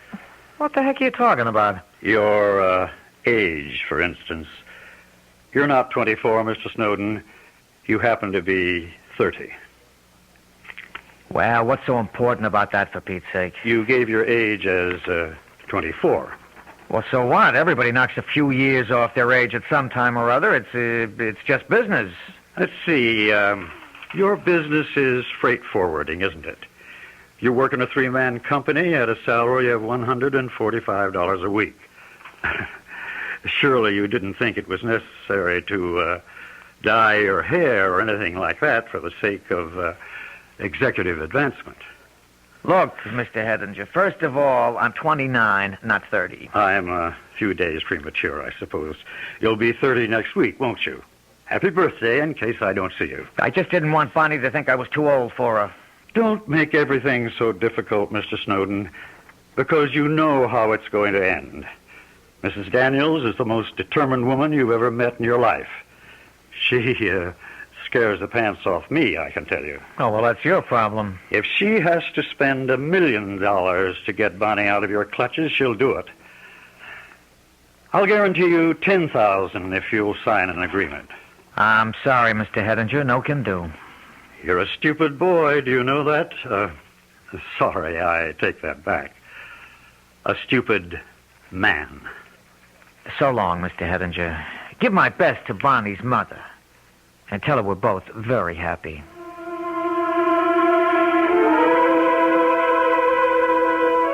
Oh, Davy, it's horrible. We don't have a chance. I know we don't.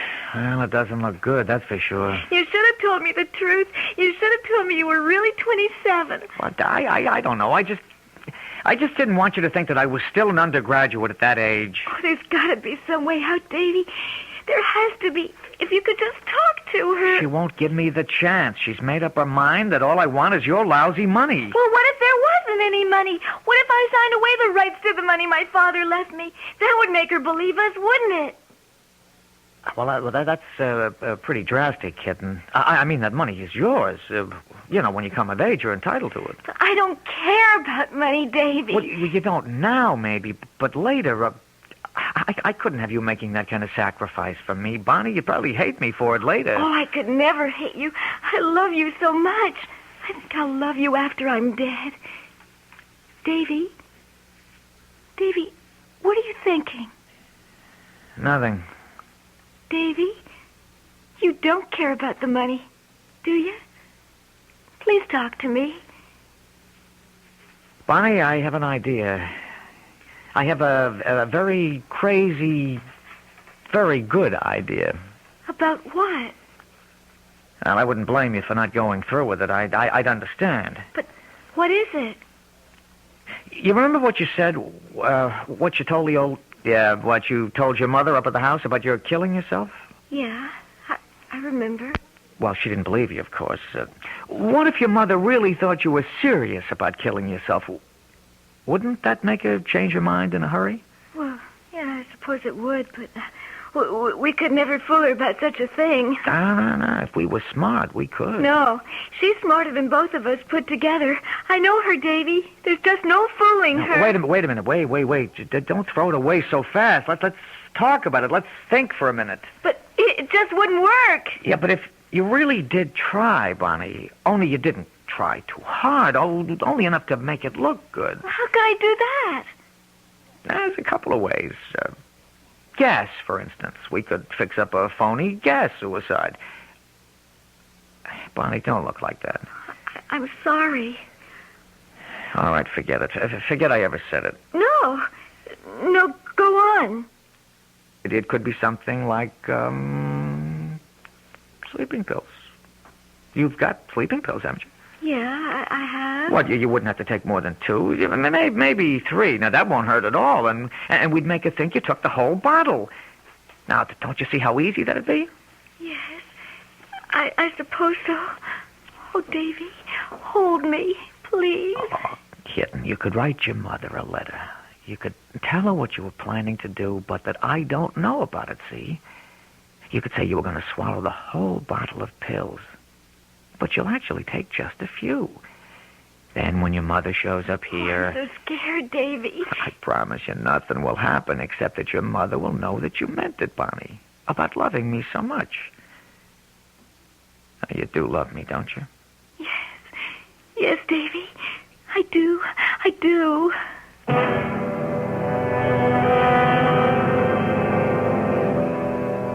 There's another famous saying about love. That it conquers all. Presumably that includes time, distance, and mothers-in-law. But will love and deception succeed together? We'll find out shortly when I return with Act 3.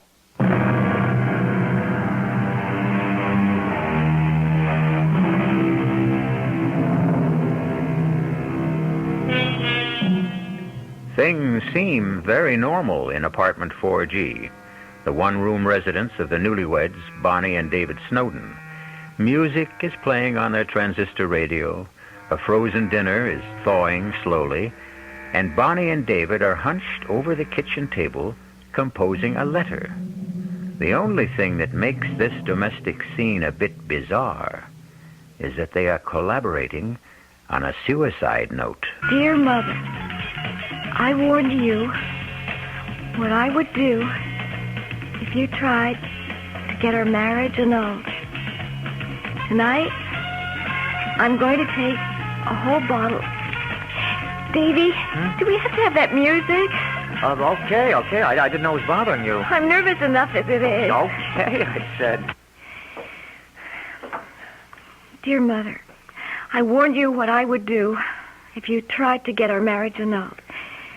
Tonight, I'm going to take a whole bottle of sleeping pills. Oh, Davy, it just doesn't sound right. No, it's not so bad, Bonnie.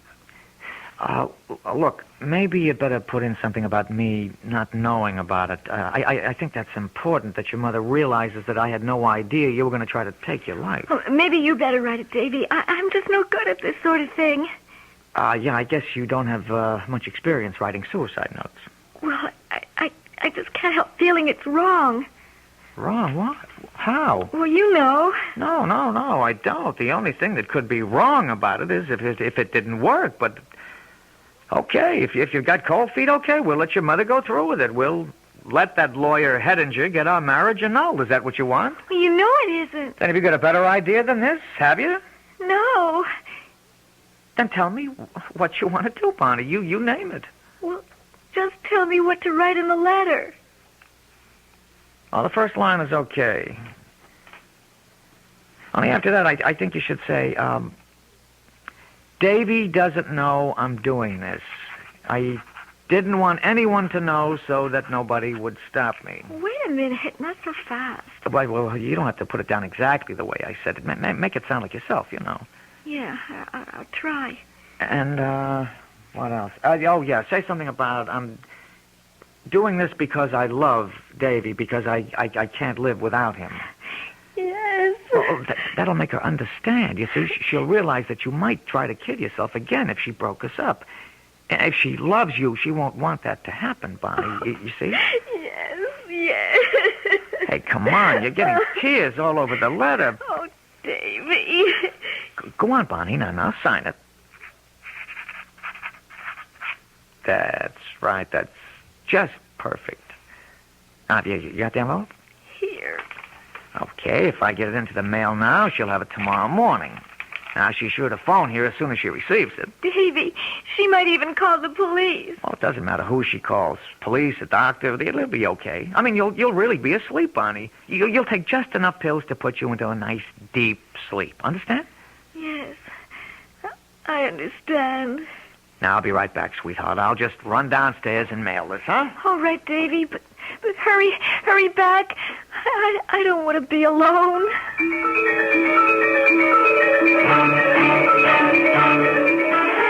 What time is it, Davy? 9:15. Do you think Mother got the letter this morning? Well, you never know with the post office these days. But it could happen. Even if the letter gets there, she might not be home. She might have left the house early. Doesn't matter, Bonnie. Sooner or later, she'll see it. Well, I just don't think it's going to work, Davy. There. That must be her. Do you think it is, really? Well, there's no doubt about it. I don't know anybody who'd call me this early in the morning. Well, how about the people at your office? No. I'm away on a 2-week honeymoon, remember? They don't even know I'm in town. Well, Davy, shouldn't you answer it? No, kitten, no. Don't you understand? She's got to get worried enough to do something. And you've got something to do, too. You mean take those pills? That's right, Bonnie. Hey, you see? She stopped calling. She's probably on her way over here right now. Get the pills, Bonnie. Yes, I have them right here. There are only 3 of them. Okay, yeah, get you a glass of water. All right. Davy, You're sure it'll be all right? I'm sure, Bonnie. It takes like a dozen of these things to hurt you. You just take a couple. Yeah, no, you better make it all 3, just to make sure you're fast asleep when your mother gets here. She's only about half an hour away. Well, that's time enough if you take them now. Yeah, all right. You can trust me, Bonnie. You know that. I won't let anything happen to you. Yeah, I know that. I know that, Davy. Okay, now come on, take the pills, sweetheart. Yes. There. That wasn't so hard, was it? No. Now all you have to do is go back to bed. Go to bed and to sleep. That won't be so hard either. Even without the pills, I slept so badly last night. Yeah, I know. Davy, Yes, kitten? please kiss me. Kiss me. Good night.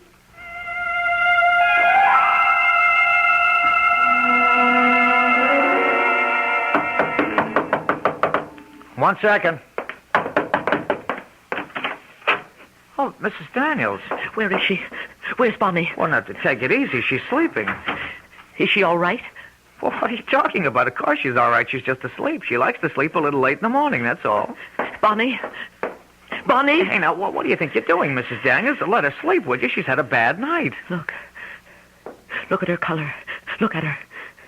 Can't you see this isn't normal? Well, she's always a little pale. So what? Bonnie. Bonnie, can you hear me? It's Mother. Oh, dear God. Hey, what's the matter with you? You idiot. Where were you? I phoned here about an hour ago. The phone just rang and rang. I was out. I went out to get the paper. I just got back a couple of minutes ago. Oh, Bonnie, darling. Wake up. Wake up. Oh, why didn't I call somebody? Why didn't I call a doctor? A doctor? What for? Here. Read this. Well, what is it? Where's your telephone? Where is it? Good Lord, this letter is... We need a doctor, you idiot. Bonnie, maybe...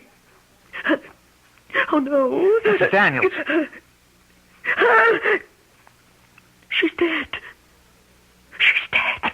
Oh, she can't be. She's just sleeping, Mrs. Daniels. She took the pills. All those pills. There weren't that many in that bottle. Maybe she'll be okay. I'll get the doctor. It's too late. Too late. I'm not dead, I tell you. Bonnie, wake up, kitten. Wake up. It's all right. Everything's all right. Bonnie, for Pete's sake, it's all over now. You've got to wake up. Oh, she's so cold. Bonnie, wake up. Leave her alone. Can't you leave that poor girl alone, even now? Mrs. Daniels, I swear there weren't many pills in that bottle. It wouldn't have taken many. Not with Bonnie's heart. It wouldn't take... Well, it wouldn't take many. What are you talking about? Bonnie had rheumatic fever when she was 12. Her heart's been weak ever since. No. No. Bonnie, please. Please. You've got to wake up.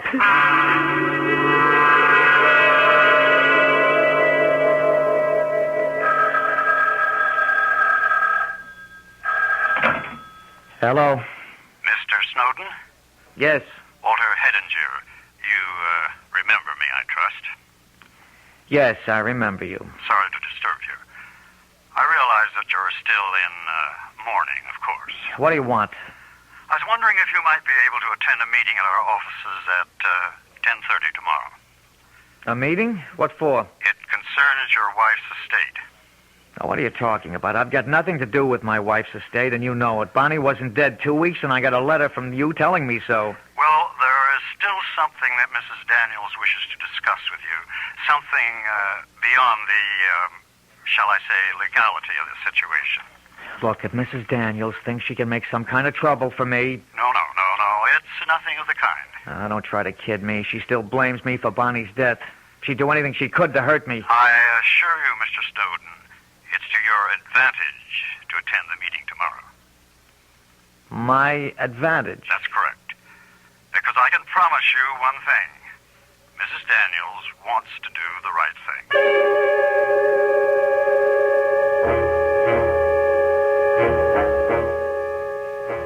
Please come in, Mr. Snowden. Yes. How are you, Mrs. Daniels?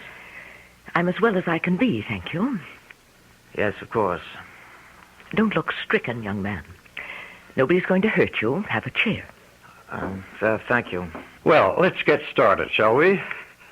Mrs. Daniels, as you know, we've already informed Mr. Snowden that he has no legal claims on your daughter's estate. Yeah, I know all about that. Did you explain why? You see, Bonnie's inheritance from my late husband wasn't due until she reached the age of 21. Since her death, it automatically reverts to me. I didn't expect anything, Mrs. Daniels. Very kind of you, I'm sure. However, Mr. Snowden, the fact that you did marry Bonnie imposes a certain kind of obligation on me. Some kind of gesture regarding your welfare. I don't understand. Mr. Snowden, you seemed most impressed by that old house we own upstate. You recall the one I mean? Yes, of course. It was once valued at a great deal of money. And it's yours. What was that? I'm deeding you the property. It would have been Bonnie's in a few more years. I have no further use for it. You may have complete possession of the land, the house, and everything in it. Everything? You really mean everything? Of course. Mr. Hedinger will see to the formalities. Now, if you'll excuse me, I have to go. What? Gee, Mrs. Daniels, Please don't thank me. I can stand anything from you now except gratitude. Good day. Well, let's take care of the details. Mr. Hedinger, could I ask just one question? Yes? When Mrs. Daniels said I could have everything in that house, well, there are certain places, locked rooms and things like that. Am I entitled to all of the contents? You're entitled to every stick in the place, Mr. Snowden. In fact, Mrs. Daniels left you this full set of keys.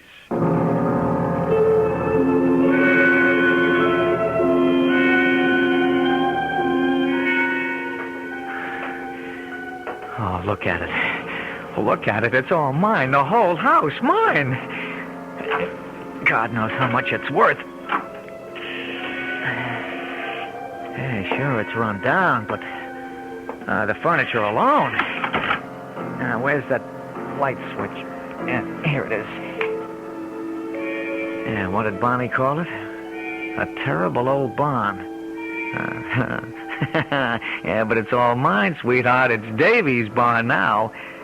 Maybe it's not $1 million, but it's something. Where are the rest of those keys? A dozen keys, but one of them must open that door. Yeah, one of them will do it, so let's just get going, Davy boy. That was really something, her giving me this house. Noblesse oblige, I guess. I gotta give the lady credit. She's got class. Let's see, it wasn't this floor. No, it was the next. There's gotta be a very good reason for locking up a room. There's gotta be something very valuable inside. Yeah, that's the door. That's the one. Okay, now to find the key. No, not that one. This is, it's obviously too small. How about this one? No, that didn't do it. This one's too big. No, not yet. I hope it's here. The lawyer said they were all here. I'll try this one. Well, it slipped in all right, but will it turn? Wait a minute, it's stuck, but I think it's going to do it. I think it's going to work. That did it. The lock's open. Now, all I got to do is open the door. It's pretty dark in there. Shades are down. But I see a lamp over there.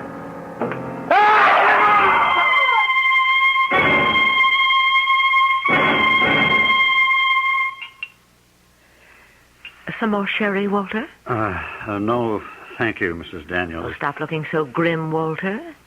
Sit back and relax. Mrs. Daniels, I can't help but worry about what happened. Worry? About that scoundrel? You know what I mean. When that police lieutenant questioned me about Snowden's death, well, I didn't actually lie to him, but I didn't tell him the whole truth either. You were completely honest, Walter. I'm sure you were. No, I wasn't. You see, I'm absolutely sure you knew what you were doing when you deeded that house to him. Of course I knew what I was doing. I was being generous. But you knew what would happen, didn't you? Yes, Walter, I knew. I knew there was no treasure behind that door. Only the rotten floorboards that made us shut up the room 15 years ago. I used to argue with my husband about it. I used to say that we should have the floor repaired before someone fell through to the basement. But he was a strangely miserly man sometimes. Not nearly as generous as I am. Now drink your sherry, Walter.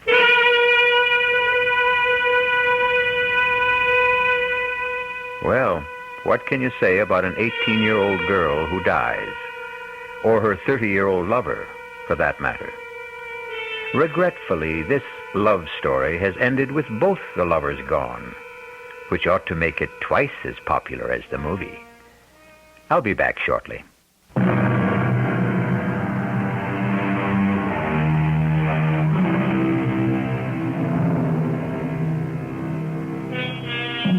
David Snowden isn't the last victim you'll hear about on our Radio Mystery Theater. We intend to bring you the final dying screams of many, many more. That's a specialty of radio, of course, which explains why we give all our actors scream tests. Our cast included Carmen Matthews, Corinne Orr, Jack Grimes, and Sidney Smith. The entire production was under the direction of Hyman Brown. This is E.G. Marshall inviting you to return to our Mystery Theater for another adventure in the macabre. Until next time, pleasant dreams.